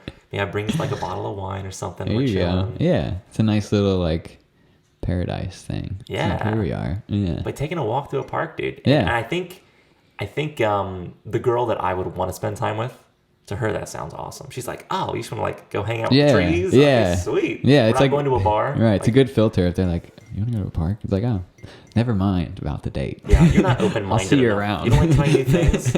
Sorry. Yeah. I like it, man.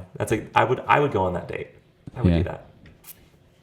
Right now, what does your current day look like? A day in the life. A day in the life. Well, I get really good sleep. At least I hope so. I mean, how many hours? I mean, generally it's like between 6 and 8.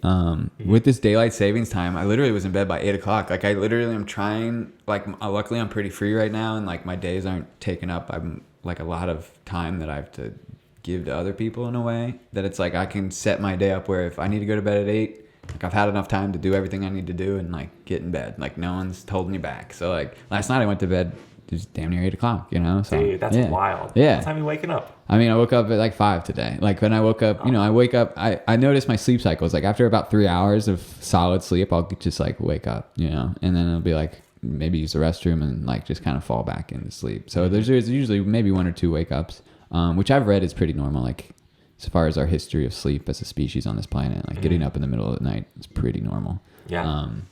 So I'll get up.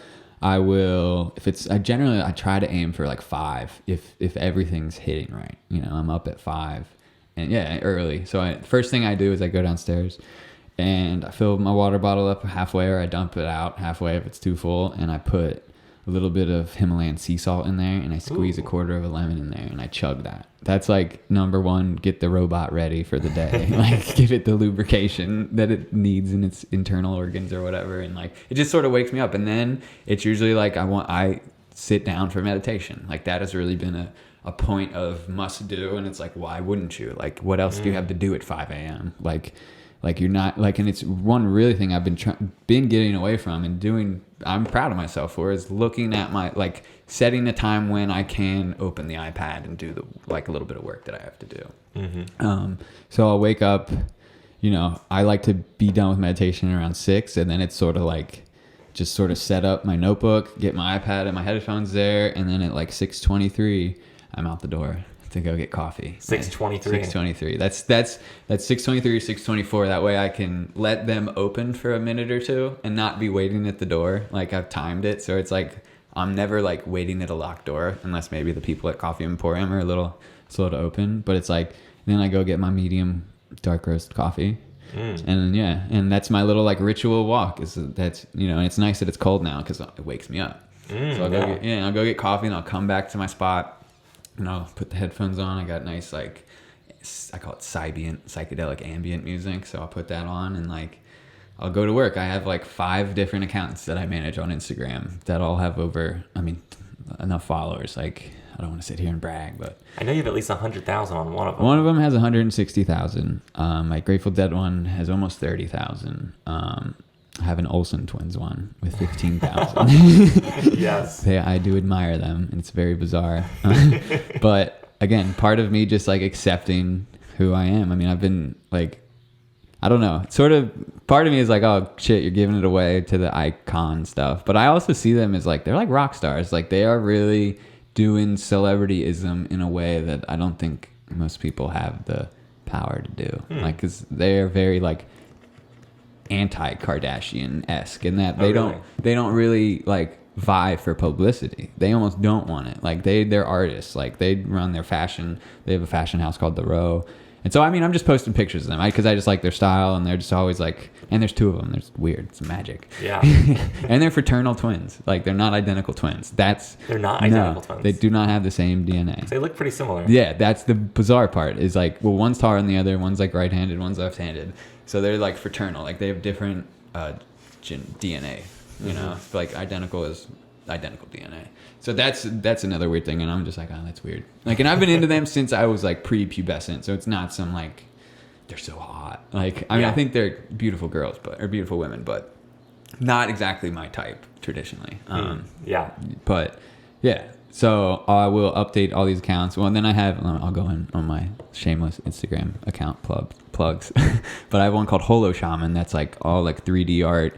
And it's really weird because like I didn't really know, like that was more just me like following like my higher self voice, be like, this is the type of art that you need to keep putting out there. And that has like 21,000 followers. And is this the one where you do the collage stuff? No, the collage I call Omni Collage. That is like just all my personal art. And then I have my like personal ego account, the Price Lewis, which your personal ego account? Well, it's like my persona. That's what I like realize what these things are. It's like I have all these feeds that are like not me, just like content that I can like push forward, and then I have my persona account where it's like, how do I display to other people who I am, and how do I want to peacock feather, myself? Because that's really all it is, right? In a way. I mean, it's not, I think it has many layers of like dimensions, but there is that base layer of like, this is me. This is my platform of self-assertion. This is how I choose to present myself to the world. Right. Which is, it's good. I mean, especially in the day and age, it's like, it's cool to have that. It's like having an avatar, you know? It's like, but there is like a level of like, how much energy are you giving it? How much are you letting it decide how happy you are? Like, are you controlling it, or is it controlling you? Yeah. And like, when do you, so I've definitely want to step back. I want to step back from it all. And I think I will make that kind of transition here at the end of the year where, I mean, and I've made it enough where I'm not like constantly looking at any of these accounts throughout the day. I look at my Grateful Dead one and I post on it a lot because it's brought in the most revenue as far as like selling t-shirts and stickers and stuff like that. But even that, I'm having the universe tell me that you did your work. You have all these creative platforms now to like have reach on. Like, now there's other stuff you got to work on. Like, and manage your time wisely and don't give away precious energy to nothing. Because I can like literally see it. Like, I'm staring at my iPad long enough, I can like see that energy just being like sucked in. The essence. The essence. Like, oh no, it's sucking my soul now. Right. So that is a big part. That's with my coffee and the music. And then it's usually around 8:39 is I'll have a green smoothie. That has been one thing I will do religiously, and I will never look back from. It's very high in fat, high in greens, and it's like, that honestly changed my life, is getting breakfast right. It took me so long to figure out how I needed to start my day nutritionally. What kind of fats are you putting in there? So I put a huge avocado in there, big organic avocado. Put some nuts, usually almonds or Brazil nuts. Dude, I have I put MCT oil in there, which is the it's like multi-chain triglycerides, I believe. I put some coconut oil in my coffee, and that's basically the same thing. Yeah, it's the same thing. It's like the extract from that. So I'll put that in there, and then a ton of greens. That's like a big thing. Kale, spinach. Yeah, chard. Basically, at Kroger, I'll get the baby kale, I'll get the baby spinach, and then I should be shopping with my local farmer, but hopefully I will. Sometimes you got to feed the beast with the corporate machine. I know. And then, so it's like kale, and then there's a thing called power greens, which is like a mix. So I'll just do a big handful of that. I get the power greens. Yeah, they're money. And then, so Himalayan sea salt. I'll put 2 tablespoons of cacao, and then I'll put 2 scoops of protein powder, like organic plant-based protein powder. Try to stay away from the whey, like the dairy-based stuff. And then a bunch of coconut milk. Blend that up, and that's my first meal. And honestly, that sounds amazing. It is amazing. I should make it for you someday. The energy, I just imagine how good you feel. Oh my god, I can. And if my day is full and I don't have time to eat, like it sustains me all day. Like that's when I've actually started this year to do some 24-hour fasts and just have breakfast and then not eat the rest of the day and like have breakfast again at the same time the next day and like complete that 24-hour fast. And it is easy. Like it's not like, and I'm an active person where it's like. So it's like that just base of like nutrition can hold you. I mean, I think you got to know your body, you got to know your genetics, and it takes a while. It's not like an instant thing, but your body has to adjust to it. Yeah, your body will change and be like, all right, cool. Like we can fast the rest of the day, and I'll give you the energy you need. Well, people talk about doing that switch from like running off of what is it like when you go into a fasting state? You're like running off the ketones in your blood. Yeah, and ketogenic. So it's like your body's like harnessing and using a different energy. Yeah. And so at first it might feel weird, or you might feel like sluggish, or feel whatever. Yeah. So I think that's definitely at times I'm definitely in the ketosis state. Just given the high fat that I'm doing, and which is great. I mean, it's what I want. And I'm in better shape than I've ever been in my life. Like especially going for that modeling stuff. Like just really trying to get in the best shape, but not consciously being like awakened in the way I needed to be. I just couldn't break through, and this year I finally broke through to the other side. Break on through to the other side. Right. And I feel it and I can see it. I am in better. It's amazing. Like right when I'm like done with modeling in my mental head, it's like now I'm in the best shape ever. Like now is when I'd be booking, the Versace, Calvin Klein shit. Like, but it's like I don't even want to do it. Like, and I don't know. I mean, I'm not going to burn any bridges or close any doors, but I'm just like, there's a big part of me that no longer needs to do that, which is great. I mean, I'll take good opportunities, if you want to pay me $1,500 to do a shoot in a day, like sure. Dude, hey, if you're looking for somebody else, send them my way, dude. Yeah, dude. I mean, and I've told you, like, the agency I'm with would definitely link you up, and you have like way more of a mainstream like look than me. Wholesome like, Midwestern they put you boy. in the Cincinnati Belle thing way before me, or I don't even think Cincinnati Belle exists anymore, but one of those just like standard like we need 2 happy people. Smiling at a phone, like who, like that people can identify with. I love my technology. Well, like those are the gigs. It's like you don't think that the Midwest has these gigs, but like everybody needs like human models, but that's also I think going to change. I think, especially and with acting, as like we've developed all this technology to create simulations. It's like you're not going to need the person anymore. You'll be able to maybe base the simulation off a person, like, and pay that person for like their rights to sort of their image, but at the end of the day, they're gonna generate like the most marketable image possible based on whatever algorithm shit they got going on. Yeah. Have you seen the movie Simone? So it's basically that thing where it's an actor or actress and she's not even real. But people don't know it. They think she's a real person. I think that's happening right now. I think there's people I look at, because I'm so connected on Instagram, I look at some of these people, I'm like, these are not real people. Like these are computer generated simulations to look like real people and to like social engineering purposes. Like, yeah. Oh, it's definitely happening. I mean, you've seen videos where they like take presidents or other people and they're like having them talk and say stuff. It's about to get really hairy, and I can only imagine. That's why I'm like, part of me is like, time to step back. No longer invested in that world. You built what you needed to build. You'll have it. If it disappears, don't stay too attached to it. Like it did what it needed to do in your life, and now you're that person because you did it. And had you not done it, like you wouldn't be who you are. So learn from it, grow, keep going forward, keep on progressing and evolving.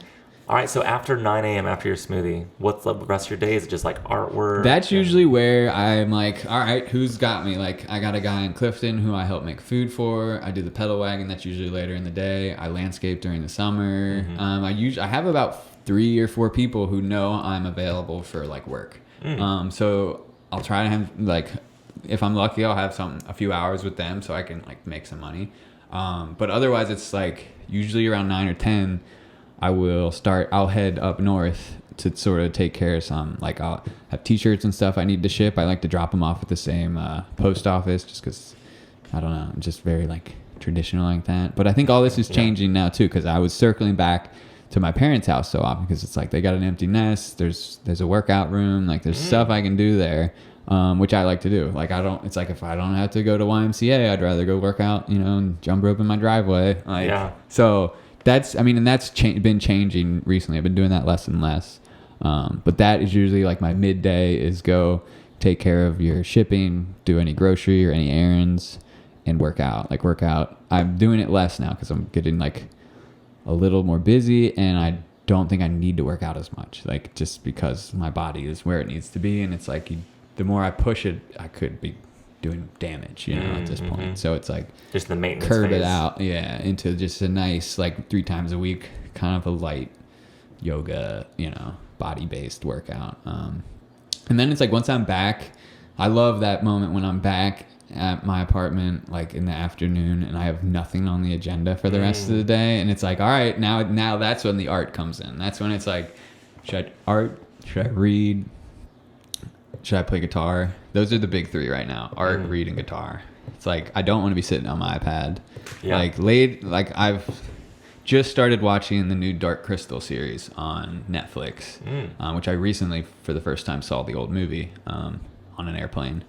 And then like literally the other day, like I just saw that they redid it. And so I'm like, this is like, you earn this. If it's like 7:00 and you got nothing to do and your brain's kind of like smushed from the day and like your reading isn't as fluid and like guitar isn't hitting, it's just like chill out, put your headphones on and watch something, I have trouble with that sometimes where at the end of the day, I've already done so much, but I'm like, but I still have like 3 or 4 hours where I can be productive and do stuff. Yeah. And I'm trying to do something, and I'm just making so many mistakes. I'm doing it so slow, and I'm like, my brain's tired. I should just like chill. Yeah, it's good to know that. To do that. Yeah, and then get rest and like wake up and realize that, I'm back. Like I'm fresh again. Right, let's get it. Yeah, it's amazing how much good energy good brain energy you have after just a reset or a meditation. Like I realize meditation really does. Like if I am feeling sluggish, like I was doing the power nap thing with the binaural beats for a while. Ooh. I haven't done that recently in a long time, but that did help for a little bit. It was like before I got really into the meditation, but now it's just like bust out 15, 20 minutes of just breathing, like, and then realign and see how it changes, And I've definitely seen it work. Like where it's like, I'm not hitting on guitar and I take that little 30-minute break and then I got it again. It's like a nice reset button. Yeah. Nice, dude. I just got a meditation pillow in the mail yesterday. It's sitting down there. I'm excited to get it, like raise me up just a little bit off the ground. Yeah. I do mine in like a chair right now. I need to, that's probably something I need to change. I'll just put like a pillow on like a nice comfy chair and sit cross-legged. I think you can meditate however you want. You can meditate lying down, sitting in a chair, sitting on the ground. Sure. Whatever works for you. Yeah, for sure. Nice, dude. That sounds like a nice day. Yeah. I feel like, so for me, I like variety in my day. Mm-hmm. And you're getting a lot of variety. It's like, okay, I might do this to make money, do this to make money. Right. Yeah, I needed that. There was a point when I was just going to work for 8 hours and coming home. I'm like, this isn't going to work for the rest of my life. And if it does, I'm not going to be living the life I want to live. Like, yeah, I feel like I'm not wired that way to do one thing for 40 years. Yeah, I don't think anybody is. Yeah, I just don't think it's a human thing. I mean, maybe, I don't know. Yeah. Debatable. Right, yeah. But yeah, I definitely want to like, so even this podcast, like I really enjoy this and like having conversations with people. Is this what I want to do for the next 40 years? Maybe. Right, I don't know. Yeah, who knows? But I already do know I'm going to do a lot of novel, different things in the future. That's good. So, that is very good. Yeah. I like the new things, man. Keeps it interesting. But dude, you're living a good life. Thank you. All right. What does your ideal day look like? Ooh. I mean, it looks pretty much like I just explained it. If I can have optimal energy throughout the day and get a nice dinner, that's really what I struggle upon, is when dinner time runs around and if I've worked out and I'm particularly hungry, I'm not cooking like I should. I mean, I live with 2 other people and our kitchen isn't always in the shape I want it to be. So it's like, and I mean, that's sort of just a stupid excuse for me, but yeah, an ideal day. It's definitely a barrier to entry though. An ideal day is definitely me doing all that and then making myself a good dinner and eating that. Ooh. Like that's really what most like, and I'm moving in January, or at least I'm pretty sure I'm moving. I don't want to and so just like to Milford, like 20 minutes away from here. But that's one of my goals. It's like, all right, you're transitioning now, start new habits and get rid of the bad ones because it's the perfect time to do it. Like, and I want one of those habits to be like meal prep. not just smoothies. Because like in the end, it's like I'm just making the same smoothie maybe 2 or 3 times a day, like to get, just because I know I need to be eating a lot just because of how much energy I use. But it's like I'm not getting the variety. Right. I'm not doing the vegetables and the quinoa and the chicken or whatever. Like just like the power meal that I probably need at the end of the day. Yeah. You know.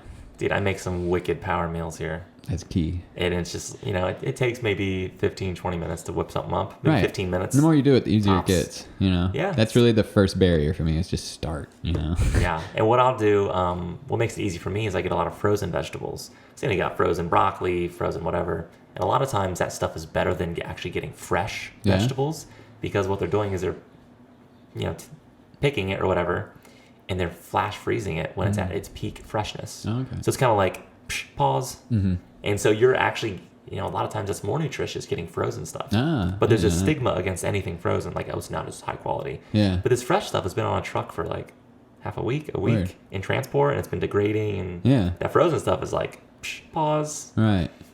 So I'll use a lot of that, just throw it up in a pan. There you go. I'm basically making big salads with a bunch of veggies, and I'm throwing in avocados and salsa, and I'm throwing in like different fish, and Nice. and then I'm like, I got some flaxseed, I'm like sprinkling that on top and different spices and hummus, and I'm just what you gotta do. Just tossing it all in, and it is so good. Yeah, that's so good. I gotta have work such on great that. energy. Yeah, that's what you realize food is. It's like, oh, been eating like shit for 10 years, and no wonder I feel like shit. Right? Like, that's what I try to tell the people around me. It's hard to give food advice to people. People take are it very they're very defensive about their choices. Like, oh, I want to eat, especially with eating. Yeah, why it's like a religion. I don't know. It's because it's it's like putting in. I don't know. It's got to be something with the fact that it's like you choosing and it's your body, and it's like this person's telling you you're living wrong. Right? You're doing it wrong. It's like, I'm just trying to help. I know it helped me. Yeah. Hey, I've been there putting cheeseburgers from McDonald's down the gullet. Oh, yeah. Eating the ice cream and cake. Yo, I've been there, man. Yeah, and I see I remember how I felt when I would wake up, and how different it is. And here's the thing is that feeling when you're eating like that all the time, you just think this is just normal. This is how a human being feels. Right, yeah. You don't know. But then once you start eating cleaner and healthier, it's like, oh my God, my energy levels. I have just consistently good energy for hours. And you can help other people. Like, that's what I realized when I finally kind of optimized my energy. It's like, I don't even need to help myself anymore. Like, I can help other people, like, just with any little thing. Like, I have the energy now. Like, when some people are just so bogged down that they just don't even have the energy to even give you a hand or whatever it is, it's like metaphorical hand, but yeah. And that's the cool thing is there's this really cool thing I heard from somebody a while back. He said, you can only help people at the level that you are at. Yeah, it's true. So if I'm up here, I can't help you get to here. Right. Because I don't know how. I haven't been there. Right, yeah. So it's like get yourself right. Mm-hmm. So, it's like I feel like my energy levels are at the point where I feel like I have excess energy. And now I can now you can help spread it out. people. And hopefully be a positive force in the world. Exactly. Food, man. It's huge. Food. So you're already pretty much living your ideal life, man. I like your ideal day. I'm trying. All right. Here's another one. What does your ideal life look like? A little bit of a bigger view here. Ooh, I'd like to be able to be creative for an income, however which way that is. I think I'll end up doing a few different things, but if I could, ideally, if people valued my art where I could make a year's living and like do a show and make the money I need for that year in that show, and then spend that year doing art and just keep flipping that over, like as far as having people buy my art and support it, I'd love for that to happen. But that is like, I know that's like another 0.01% thing. But yeah, I want to be creative. I want to be like happy and healthy, obviously. Like, I do want to find a mate, and like I've finally come around to this, is like I do want to have kids one day. Like, I'm in no real rush. Like, I probably see it happening in my 40s, but I think if I can figure it out as far as making the money to support people other than myself, then that's definitely I think that's the best mark I can leave on this planet, is to raise a kid or two and to like give them the love that was given to me from my parents, and just keep passing that along, and helping other people help themselves in a way. Yeah. So yeah, that's awesome, man. That would be just be an artist and have close family and have some land and just like I want some land too. That would be nice. Yeah. So that's what I'm shooting for, and I'm like, it's nice that I'm like not in a rush, but I know that's stuff I need to make happen in these next 20 years or so. Yeah. You know? Very cool, dude. Thank you. Yeah. All right. What has been the happiest or most carefree phase of your life? Ooh, happiest and most carefree probably as a child. Probably, yeah, and that like nice middle ground of like before puberty, but after like being so young that people treat like when you're like 10, 11 and you got like, especially as a male, like you have that like tight knit of like people, like social group that you run around with, like, and so you're really close with your friends, like, and when you're together with your friends as a 10, 11-year-old, it's like you're in that like just pure imagination world where like you're creating like this world to live in with these people that like you lose that as you grow up and you get more responsibilities and all that. So it's like just really times at the swim club. That's what I really remember, going to the swim club with my mother and my brother and sister, and like all, you know, the mom's friends would be there with their kids, and it'd just be like a big run around in the watering hole type deal. It's very, that's, now I think about it, that's like an ancient thing for sure. It's like spend time with your family, you know, where we get our fresh water and swim, you know. I mean, granted, this was a pool, not a pond, but that's as close as we get in this modern day pool, and age. Pond, you know, whatever. Yeah. So yeah, definitely like that early childhood, where it's just like you don't even like register that like you're gonna have to go work and make money and like do things for yourself. Right. I mean, not that that's a bad thing, but it's like living like the ignorance is bliss thing. It's like that's like the little period of time.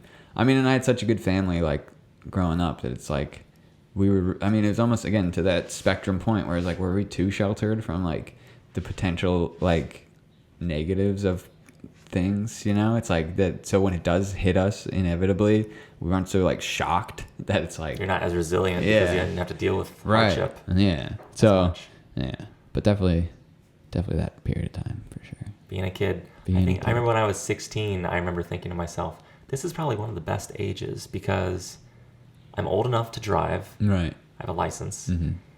But I still don't have much responsibility. Right. Yeah. Like I realized at that time, like this is a pretty sweet age to be. Right. Yeah.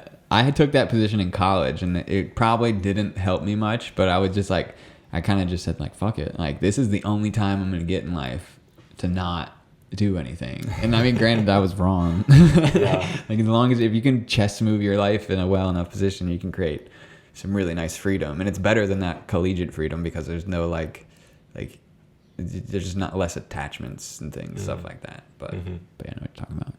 Nice. All right, dude. Here's one for you. Nice. What are some of your biggest struggles in life? Biggest struggles? I mean, I definitely have an addictive personality. So it's helped me and it's hurt me.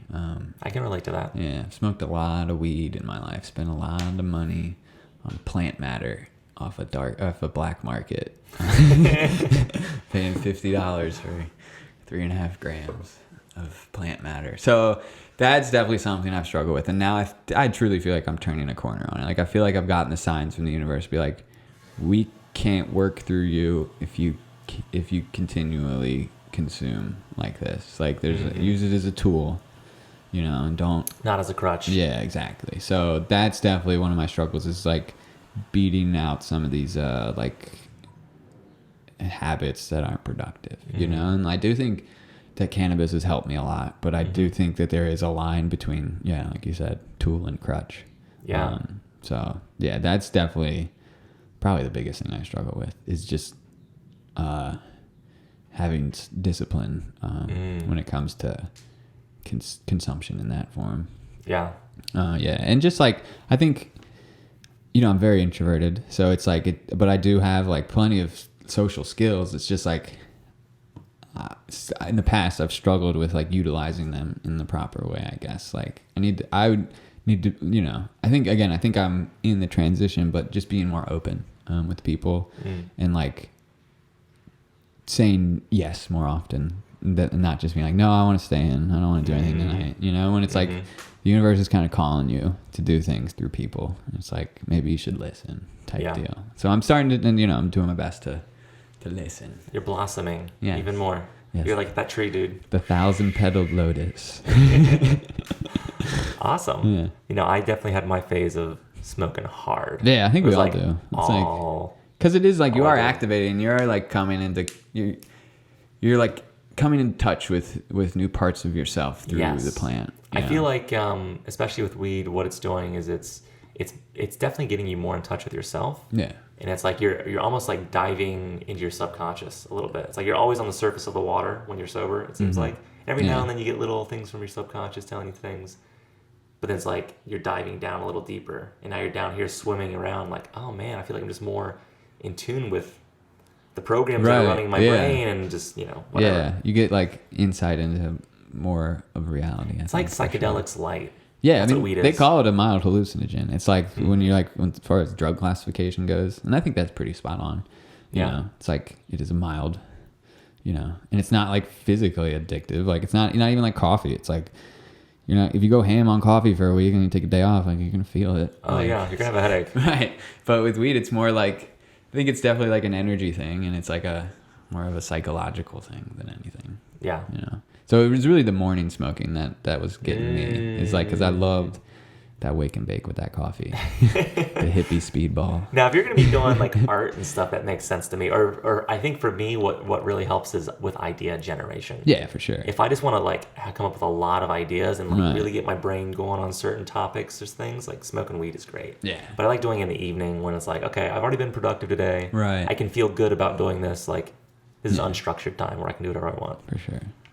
Nice. All right, dude. What is one experience that had a profound impact on you and shaped you into the person you are today? Oh. We're getting deep here. Yeah. Well, I mean, I've had a lot, to be honest, but one I can really point back to was in college. I was in a fraternity. And I see it as it was a little different of a fraternity than from the things I hear from like other people. There was very specific like ritual things that we went through, and it was a very much of a kind of a mind fuck in a way, Yeah. So it's like mind control. In a way. I mean, I think that's the idea of these little like not secret, but these little like clubs or whatever you want to call them. These like things where it's like it's just like in the army. It's like you gotta strip down this soldier so you can like implant what you need to. So it's like going through that in like retrospectively looking back on it, like pledgeship was really hard. Like they didn't hold much back. Like it wasn't like abusive or anything. It was just like they really stripped you down of who you thought you were, like through just like discipline. Like you had to be at these study tables. Like you had to be doing this. Like you had to be able to recite this part. Like like there will be repercussions. So I would say that whole because that was the beginning of college. Like that was freshman year, and that was just like that set the tone for a lot. And it was great because it's like you bond with all these people on a level that most people don't ever get. It's like a very tribal, like we just went through like hell together, so now we're really brothers through that. So that definitely was that would be like sort of a nodal point in my life where it's like just going through that, and it's not like not like fratty or anything. Like I definitely saw past all the like consumption and like surface level stuff. There is like a deeper thing that goes along with your humanity that we don't get so much anymore. Like they want us all kind of individualized and not so much like with the group mind and let's do stuff like you're part of the tribe. Yeah. So that was definitely transformative. I don't know if it was good or bad, but it was transformative for sure. Yeah. Damn, I feel like I missed out on not having that experience. Yeah, it would have been fun being part of a frat. I think. I mean, it's definitely it's one of those things, especially as a male. I think men are more prone to that, just given our like history as a species, as like our part in our species. Like we are the hunters. We are the ones who protect the tribe in a way. So it's like we need that. That's why we bond. Like men bond, I think, a little tighter than women do. Just given that our like. It's what we're wired to be. Like we need to be a tight knit group of hunters if we're gonna bring down the woolly mammoth. Yeah. So that one, I'd say, fraternal initiation. I like it, dude. All right. Who inspires you? Who is not well known, or maybe somebody who is well known? I mean, my mother inspires me. Yeah. Tell me about it, dude. Yeah. I mean, she's just such a loving human being. I mean, and we're a lot alike. Like me and her, like when we're next to each other, it's like people are like, oh, you relate. They're drawn to it. Yeah. Like, oh yeah, give me some of that goodness. Yeah. So, and I mean, she's who I come from. So I feel, very connected to her, and I love her very much. So she's always been like just that person who I always knew would be there, and I know she's not always going to be here. So I definitely am doing my best to appreciate her presence, and to when we leave this place, like we all do, I want her energy to live on through me, and through everybody else she touched. I think that's what happens, Yeah. And she's just always been very selfless, she's a nurse, she's pretty, and she's driven. She works very hard, she's up there in the nurse hierarchy. Yeah. She's one of the top dogs. Yeah. So she's inspiring, and she's a go-getter. She's very dominant, she's not like very submissive. So Yeah. It's always funny because like my dad was definitely the like enforcer, but anytime mom like turned on that like you better do it, like it's like, oh gosh, like it's like the world stops, So she's intense, and I admire that, and yeah, so I love you, mom. Oh, that's sweet, man. Very wholesome. Yeah, I feel the same about my mom. She's like a very loving, kind, gentle human, and just, good energy. I think that's where I get a lot of my my demeanor from, is from my mother. Yeah. Mothers. Mom. They're the best. Love you, Mom. It's where we all come from. Yep. It's like, it's a good answer to when anyone's like, where are you from? Like, my mother. Yeah, where else? Of course. I'm like, oh, the Big Bang. Yeah. Before that, I don't know where I came from. My mother. Still back to my mother. Okay. What topic or new understanding was crucial in your development as a person?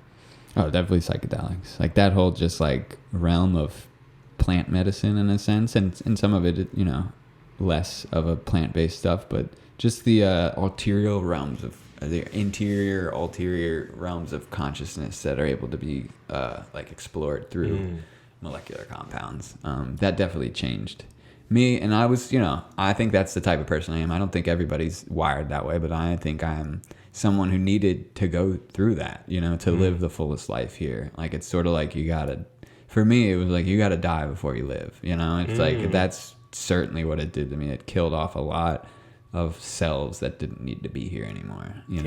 And just like freed me up to figure it out with some guidance. I do think that these things are teachers, and if you are using them in the correct way, you can get a lot of insight and get a lot of direction. Yeah. So dude, psychedelics, profound for me.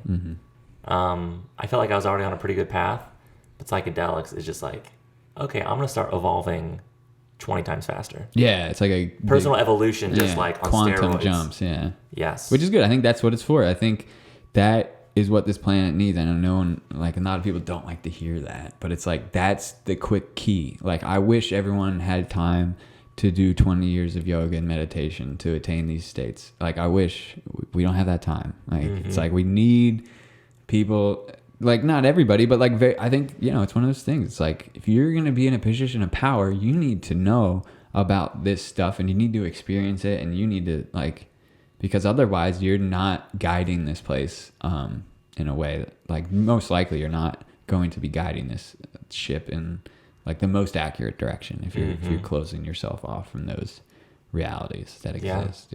I've said it before, I'll say it again, dude. I think psychedelics, if you could have everybody on the planet take mushrooms, or almost everybody at least, the world would radically change. Yeah, for sure. Like in a positive way. Yeah, it would definitely. It's like peace, love.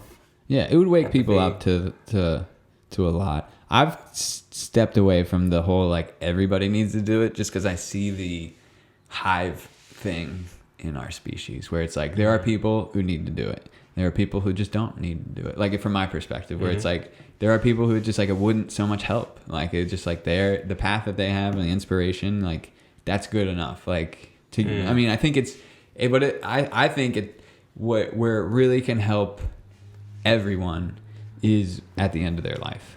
I think as a sort of a like just a way to conclude your existence. It's a good thing to have like in your repertoire of experiences to know, like, and it definitely like assures you that everything's gonna be okay. It's all right. Yeah, like no matter what. Well, yeah, everything's okay. A lot of people with like cancer diagnoses or terminal illness, like something that's going to kill them. Yeah. They'll do psychedelics and they're at peace with dying. Exactly. It's like, I'm not afraid anymore. Right. Yeah. It's like it shows you, that there's nothing to be scared of. Like, and that's hard to face. I mean, even for me, and I've been there and back again. You know, it's like it's still hard. In the other realm. Yeah. Like my body's gone, my ego's gone. Yeah, it's powerful for sure. Oh yeah, love it, dude. Love it.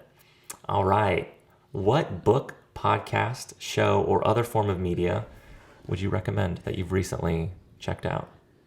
Well, right now I'm reading this book by Daniel Pinchbeck, and it's the second book I've read by him. He wrote this book called Breaking Open the Head, which is like sort of his personal, like sort of journalistic account of investigating shamanism in altered states of consciousness. And now I'm reading the book he wrote after that, which is called 2012, The Return of Quetzalcoatl, which is a little more in depth, just about sort of a lot of the same stuff. But that, I mean, just through his experiences, like, and I'm familiar with a lot of the realms he talks about, some I'm not so much, but it's definitely just been very resonant with what's going on in my life. It's almost to the point of, this is a little freaky. like that this is what he's talking about and this is what I'm experiencing. And he wrote the book in 2006, so it's been, a minute since then. We've gone past 2012 and we're about to hit 2020. So it's like, it's a really interesting, like, those two books, if anyone is interested in psychedelics. I mean, he's a really good writer, and it's just like,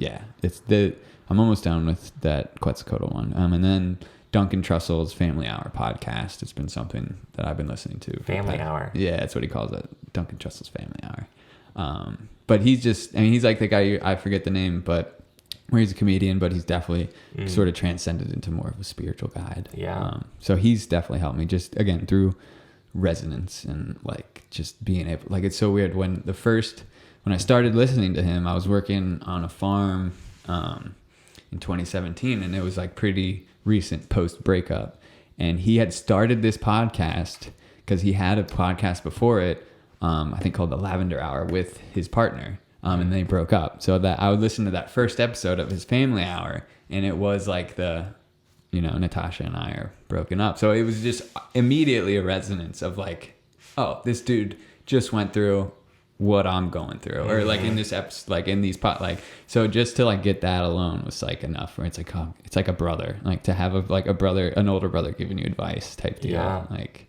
so yeah, those two things, Pinchbeck and Trussell.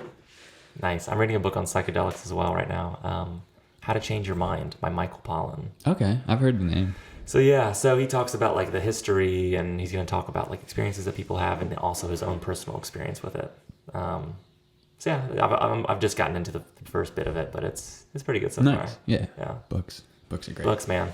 Give me the knowledge. People, they get away from books these days. It's like, no, go back to the books. Well, it's good too, because I feel like so many people are ADD with their attention, because it's like people are overstimulating themselves with scrolling and then watching videos, and it's audio visual, and like, but books, it's just like back to the basics. I'm sitting still, and I read a sentence, and if I didn't understand it, like, okay, now I need to go back and read it. I need to focus more. Right. And it's like you're using your imagination to build the scene that you're reading about. And right.